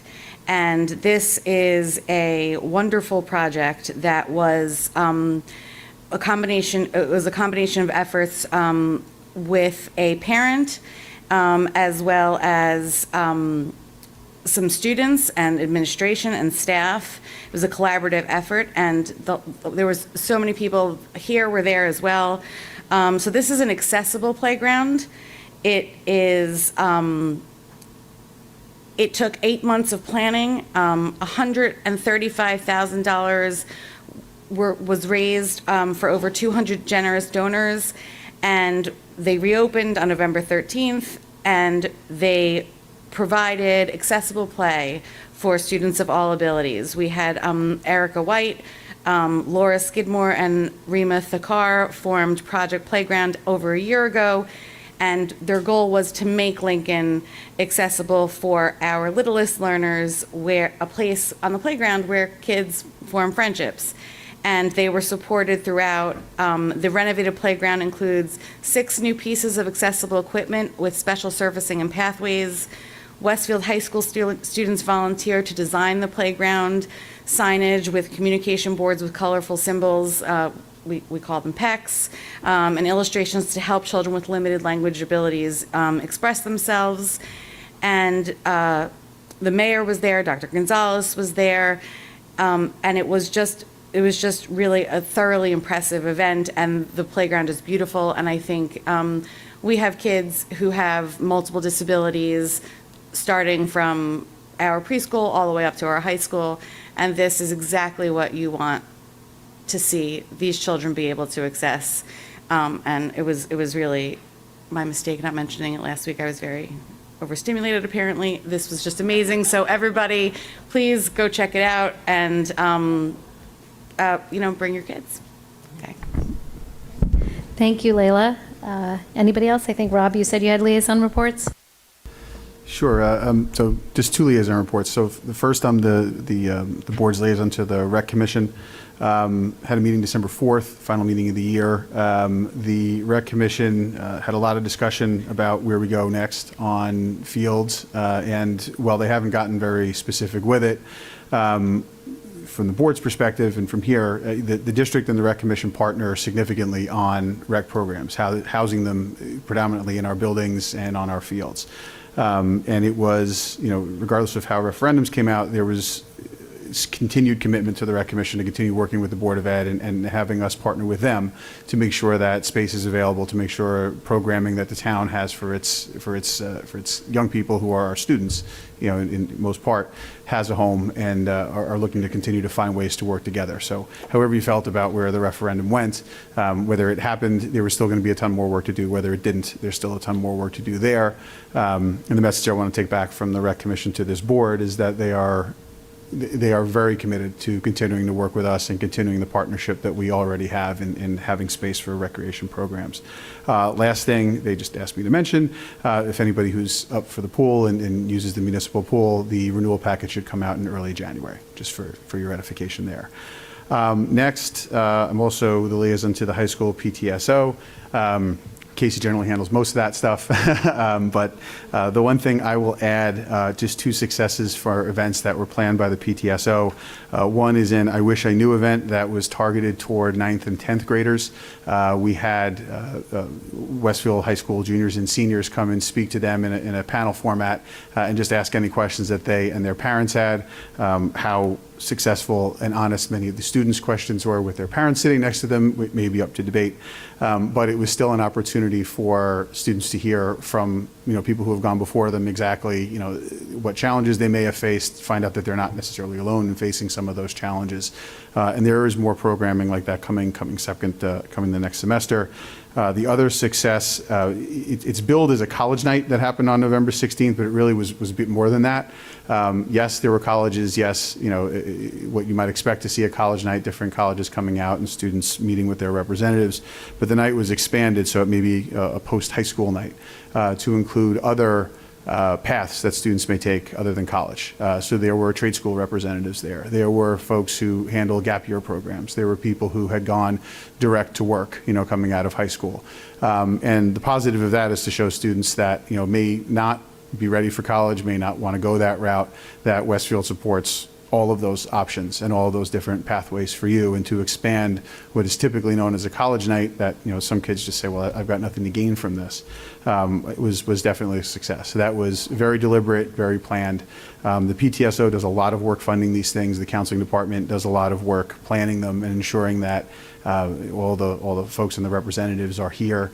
It is not an insignificant effort to coordinate, probably better than 60 to 100 schools from coming here, and then finding other opportunities on top of that. So I want to thank them for all that work. They are ready to support activities to support our students with midterms. You'll see all that coming up. So when your students come home having pet a therapy dog or had trail mix or other snacks as part of midterms, you can thank your PTSO.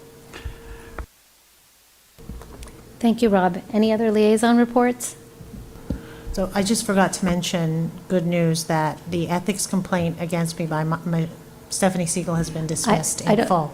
So I just forgot to tell you guys in the Finance Committee, because that means we don't have to pay lawyers' fees. Thank you. Any other liaison reports? I'd like to recognize the public for comments. During this portion of the meeting, members of the public are invited to address the Board of Education on any topic.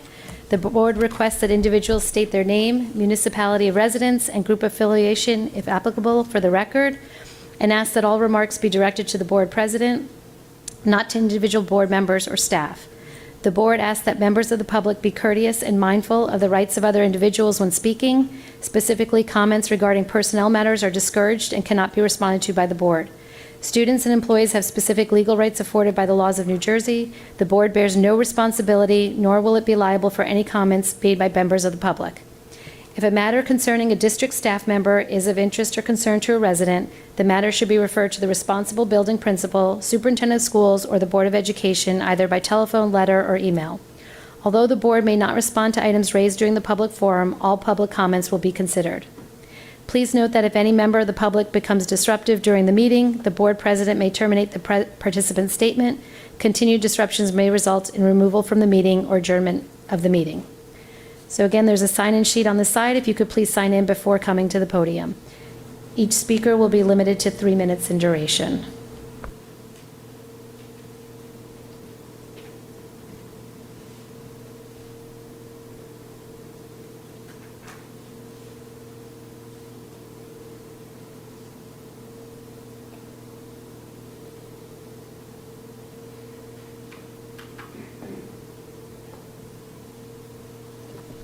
Hi, I'm Janice Rappaport from Westfield. I wanted to circle back to the discussion regarding the genocide curriculum that occurred at the November Board of Education meeting. Towards the end of the curriculum discussion, one of the board members said, "Genocide is a very timely topic right now in Palestine." To quote John Kirby, the U.S. National Security Council coordinator from a November 20th press conference, quote, "This word genocide is getting thrown around in a pretty inappropriate way by lots of different folks. What Hamas wants, makes no mistakes about it, is genocide. They want to wipe Israel off the map. They've said so publicly on more than one occasion, and they've said that they're not going to stop. What happened on the 7th of October is going to happen again and again and again. And what happened on the 7th of October? Murder, slaughter of innocent people in their homes or at a music festival. That's genocidal intentions. Israel's not trying to wipe the Palestinian people off the map. Israel's not trying to wipe Gaza off the map. Israel's trying to defend itself against a genocidal terrorist threat. So if we're going to start using that word genocide, fine, let's use it appropriately," end quote. I urge that the members of the Board of Education educate themselves on what constitutes a genocide and not throw the word around inappropriately. We look to our teachers, faculty, and elected officials to spread the truth and not misinformation. In corresponding with Dr. Bolton, I understand that the social studies supervisor has been working with teachers in various courses, making critical connections between the pyramid of hate and various course topics. It's important to understand what the definition of genocide is, and that the phrase "from the river to the sea," which basically wipes Israel off the map, where half of the world's Jewish population resides, is calling for genocide. I look forward to continued conversations about our curriculum, which will produce informed, critically thinking, compassionate students. In regards to your comment regarding looking at anti-Semitism, we all know that it's a fact that the trend of anti-Semitism has been increasing, and I am very happy that Westfield is looking to educate our students what is anti-Semitism and partnering and wanting to help fight it. So thank you.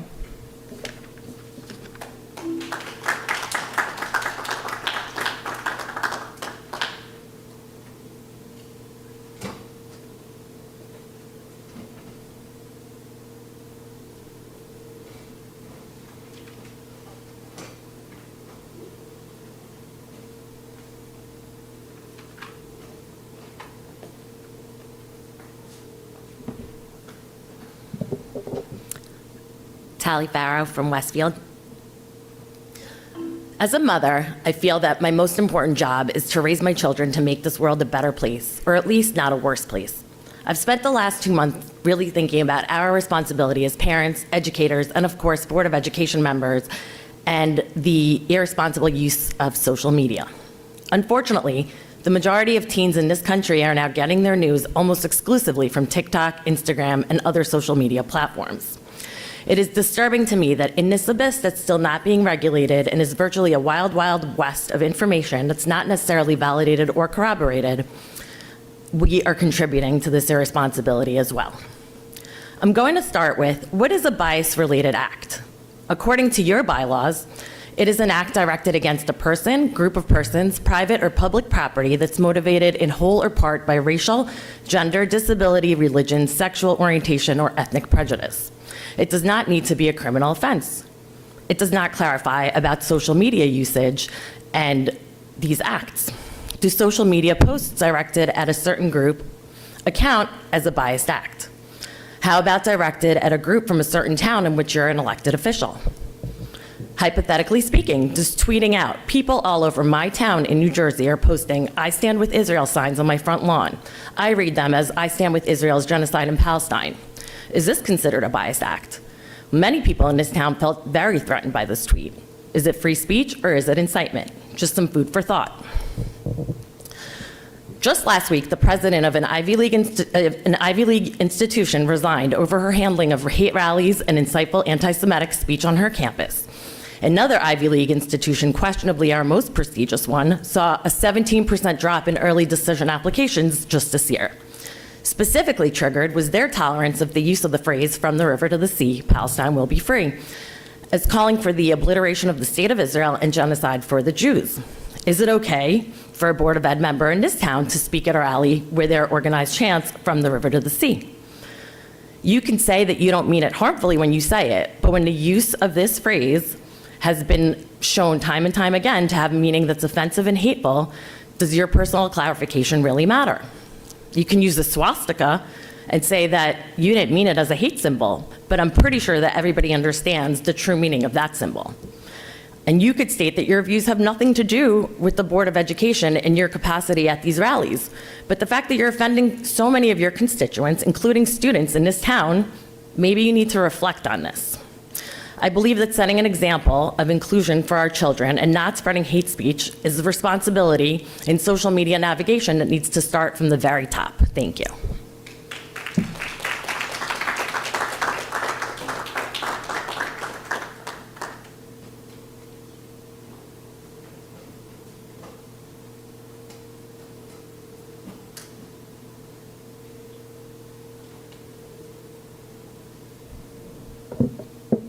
Lindsay Betzala, Westfield.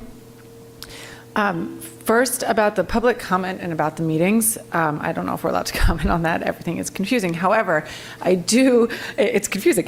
I do agree that the students should be allowed to go first. Someone here noted about the young man who spoke a couple months ago that he had a math test in the morning. I mean, the students should be allowed to go before any of us. They should be the priority.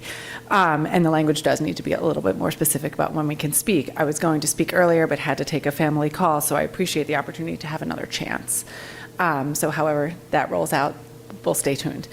But I really wanted to just come up here today to say thank you for adding the disorder and demonstration policy. Many members of the community are scared about what might happen in the schools and what might happen to our kids, especially following the recent situations in Teaneck and in other districts across the country. So it's just very good to know that you are hearing us, you're putting together a plan, and it's appreciated. Even though I wish it wasn't necessary, it is. And to me, it shows that you've heard us, and it's a positive step towards making sure our kids are more safe in the schools. So thank you, and happy holidays.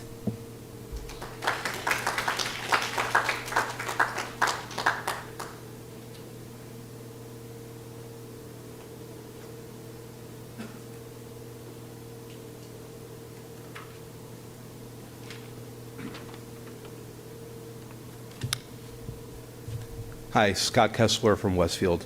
I'm also here to talk about the disorder and demonstration policy. And there was some conversation earlier tonight about whether or not this would impede or infringe upon someone's First Amendment rights. The first paragraph of the policy, the last sentence says, "Students will not be disturbed in the exercise of their constitutionally guaranteed rights to assemble peaceably and to express ideas and opinions privately or publicly, provided that their activities do not infringe on the rights of others and do not interfere with the operation of the educational program." So this policy takes into account First Amendment rights. What it does, right, it provides a policy for disruption of education, for the infringement of rights on school premises. Anyone is free to say what they want in any other location, but this covers the schools, which is what the board's duty is. And I support this policy, though I do have a question about that sentence that I just read, because it says, provided that their activities do not infringe on the rights of others and do not interfere with the operation of the educational program. And I'm not sure if that "and" is intentional or if it should be an "or." Because is it okay to infringe upon someone's rights if it doesn't interfere with the educational program? Under this policy, it seems to be. Or is it okay to interfere with an educational program, but you don't impede someone's rights? And so my question is, should that "and" remain, or should that be an "or"? Because when you look at the second paragraph, it says the board will not permit the conduct on school premises, again, limited to the school, your jurisdiction, of any willful activity engaged in by an individual acting alone or by a group of individuals that interferes with the orderly operation of the educational program or offends the rights of others. So here you have an or. In the first paragraph, you have an and. If you couldn't tell, I'm a lawyer. Superintendent Gonzalez, words do matter, and this is what we look at when we're interpreting policy, right? What are the words that are being used? And so I ask the board to reconsider that language to see if it should be an or in the first paragraph instead of an and. And finally, it says that staff members who assist students in disorderly conduct may be subject to disciplinary measures. Does that include board members who assist? Because I think it should. Thank you.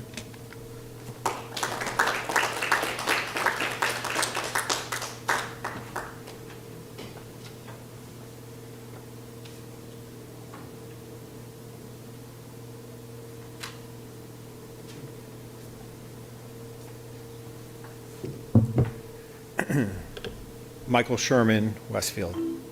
Dr. Gonzalez, at the October meeting, I asked you to correct the wrong that you had committed by refusing to address the barbaric terrorist attack by Hamas, and if you couldn't correct that wrong, I asked you to resign. You've done neither. At the November meeting, you chose to speak out and address several of the topics that were raised during the public comment. You spoke about DEI and tried to assure us that Jewish people would be included in its coverage, and you spoke about curriculum related to anti-Semitism and the Holocaust. I'll give you the benefit of the doubt and assume that you thought you were somehow comforting what is clearly an incredibly angry and hurt portion of your school community. However, you deepened that anger and hurt by refusing to admit that you yourself had done wrong. You refused to admit that you had made a grievous mistake. And of course, you refused to correct that mistake since you wouldn't even admit that you had made it. How could you possibly think that we would be comforted by your assurance that Jewish people would be included in DEI initiatives when you refused to acknowledge such a horrific act against us? And to the members of the board, this was Dr. Gonzalez's mistake, but at this point it is your extreme error for failing to step in and correct it where he will not. Yes, I acknowledge that some of you have made private statements and those are appreciated. And I acknowledge that there is no chance that you're going to be able to make a unanimous statement, but you should, as a majority, be stepping up here and stepping in. All the public comments tonight and at the past two meetings are a direct result of Dr. Gonzalez's failure to properly address the events of October 7th from the start and the board's perpetuation of this wrong. Anyone who doesn't have the moral clarity to recognize what occurred on October 7th as an act of terrorism by Hamas against innocent civilians simply because they are Jewish does not have the right to hold a leadership position in this community. Factual statements as to what happened in Israel that day should not be difficult to make. That is all it is, facts. By not condemning this strongly and stating the facts, you are bringing, in fact, inviting hate into our schools. You all say hate has no place in Westfield, but you are the cause. Your silence is the cause. Your silence is lack of leadership. Do better. Words matter. Actions matter. Leadership matters. We elected you to lead the school on issues in the school community. Instead, you cowed to outspoken anti-Semites. You cowarded to the threat of lawsuits. You failed to do the job you were elected to do. The best time to correct a mistake is today. You can start to bring comfort back to the Jewish community and start doing the jobs for which you were elected and that you have failed to do since October 7th. I ask you to close your eyes and imagine if the acts of Hamas happened here in Westfield. What if your children were held captive by barbarians for 74 days? What would you call it then? Would you call it the events in Westfield? If not, if your language would be truer and plainer, then your lack of ability to condemn Hamas is because their attack was against Jews. Plain and simple. Thank you.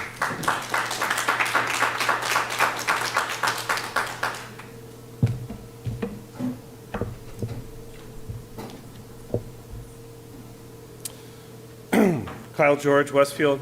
I don't have anything very extensive tonight, but I'd like to comment on a few things.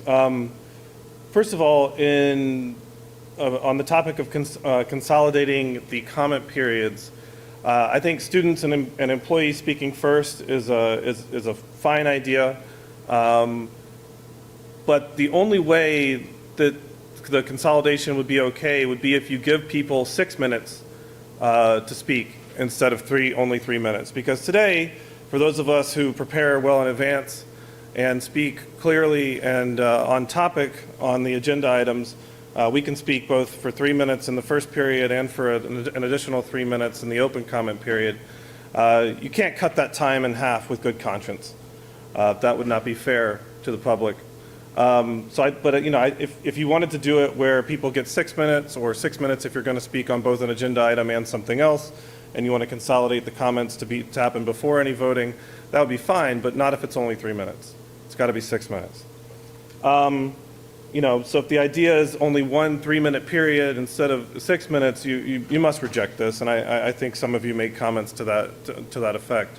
Regarding people getting confused about what's an agenda action item or not, I think some clearer instruction would be good. Maybe, on the sign-in sheet, put, what agenda items you're going to talk on. That type of thing might nudge people in the right direction, rather than just, putting it all together. Don't take away 50% of the public's voice. Regarding trends in hate, which was discussion earlier on, the trend is anti-Semitism. That's very clear. In this district, it didn't start on October 7th. It started well before that. And I think it's a mind-boggling display of cognitive dissonance, how Sahar Aziz can feign concern about anti-Semitism while often tweeting anti-Israel tropes and supporting people listed on Canary Mission who are obvious anti-Semites. She seems to have a lot of experience with this kind of manipulation, and I hope people don't fall for it. That's all I have. Have a good holiday. Thanks.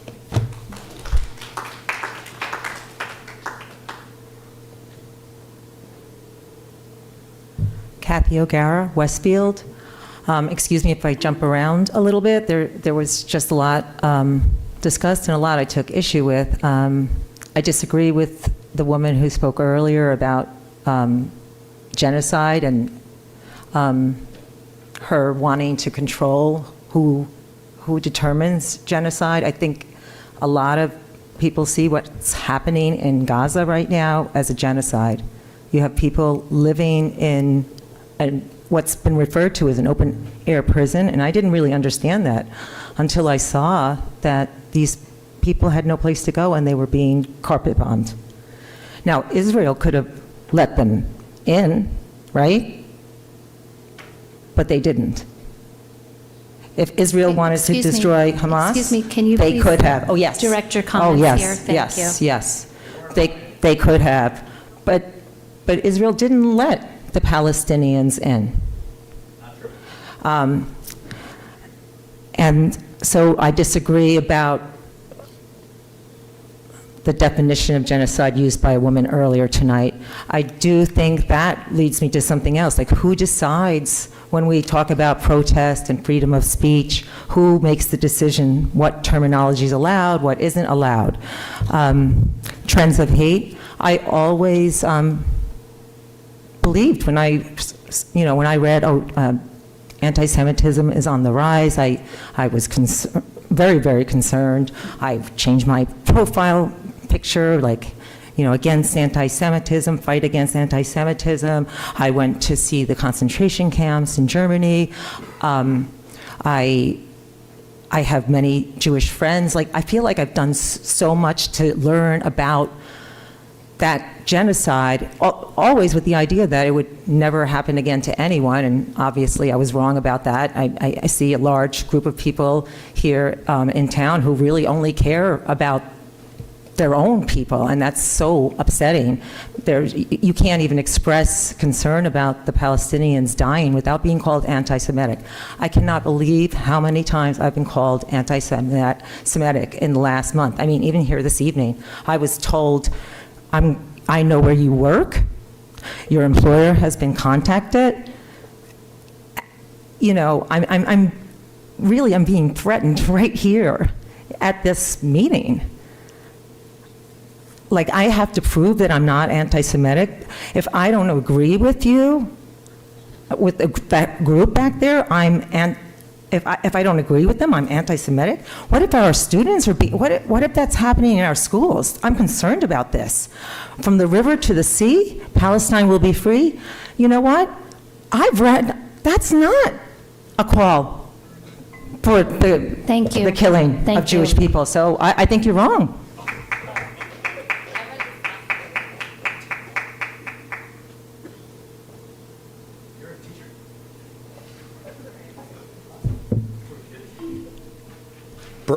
Brian Sparanzini, Westfield.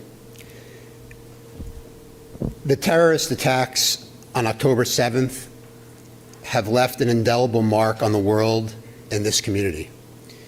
The slaughter, rape, murder, beheading, and pure evil of 1,200 people, the equivalent. Yes, we'll get the timer going. Please don't shout out.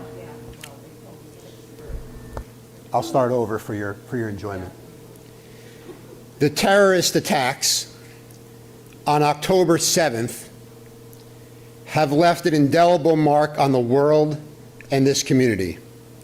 The slaughter, rape, murder, beheading, and pure evil of 1,200 people, the equivalent of 10 9/11s, would shake any human being to their core, regardless of race or religion.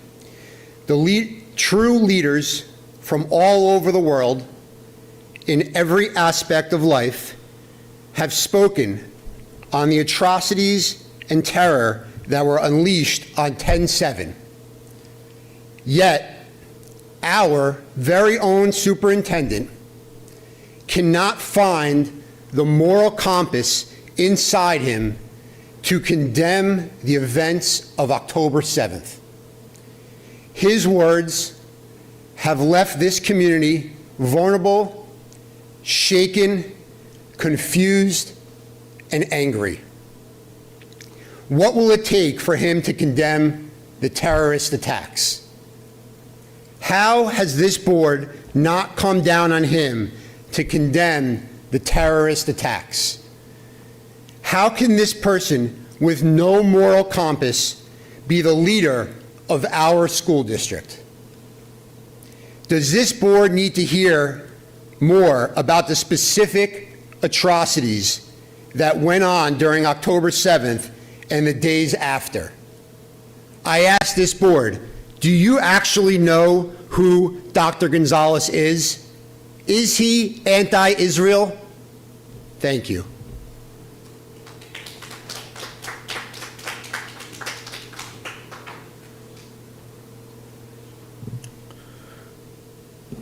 Malik Saada, Westfield. So I'm not going to go around giving a whole history lesson, but we need to get some facts straight before we continue this topic. Genocide. Over 20,000 Palestinians were killed by Israel, funded by the U.S. in the past 74 days, over 10,000 being children. So if we want to talk about genocide and be not disingenuous about it, we have to actually label that as genocide. And on the topic of Hamas wanting to kill Israel just for being Jews, they've never even said that. They've said that Israel is their occupier. Israel is their occupier, and they're fighting for liberation. They have many Jews in the U.S. who got arrested for protesting for Palestine. Are they anti-Semitic? A lot of people say yes, and this is an issue. This is a real issue for anti-Semitism, in which we're equating a genocidal regime in Israel to an ethnicity, to a religion, and this is wrong. And I can't control the vitriol and the tantrums that the constituents are. Hey, can we pause this? I'm sorry. Can we please stop all the commentary? Is there? And if this recording is disruptive, I'm going to ask everyone to please stop recording. Recording's not disruptive. Not your recording. I know. Somebody out there is not recording, and if other people are finding it disruptive, then it's disruptive to the meeting because they're commenting Because they're on complaining about it? Yes. Yes, that is That's kind of correct. silly. Okay. So we'll put the time back on, put but it I to would ask that if 1:45, everyone that's where it was? please. No, you can't force it to delete it. Just be quiet. No, I'm not going to be quiet. Then leave. Can we put it to 1:45? Yeah, I can't. Thank you. We She don't doesn't have the authority to do that. delete what's on there, but we can stop the video recording. All right, can we just start over? Can I start over and get my 3 minutes back? Because this has been... All right, so given what's been happening in Palestine, and if we equate what Palestinian resistance and Jews protesting here as anti-Semitism, then it gives a dangerous view of what Judaism is. Judaism is not what Israel does. So we cannot control the vitriol and the tantrums that are thrown here, but what we can control is our responses to it. Whoever has the gavel here should not just allow them to scream, to yell slanderous things about people on the board. Professor Sahar Aziz has shown nothing but professionalism, and everything she said has been backed by facts. So if you just let them yell tantrums to smear her, to intimidate her, and then you try to silence her when she talks, you have to kick them out now. That's like the 4th time. Can you please stop making comments from the back, whether you That's like the agree 4th or time. disagree? We would like to let everybody have their time to speak. It's still running. Can you get 10 seconds back? All right. So this gentleman, for example, has been screaming in several meetings to the point where their religious leader had to come here and scold them for embarrassing their entire community. You cannot, in good faith, try to intimidate or silence Professor Sahar Aziz and let these people just go off on these emotional and factless tirades. It shows that you are on the side of the racist regime that is Israel. Everyone who is pro-Palestine wants equality from the river to the sea. From the river to the sea.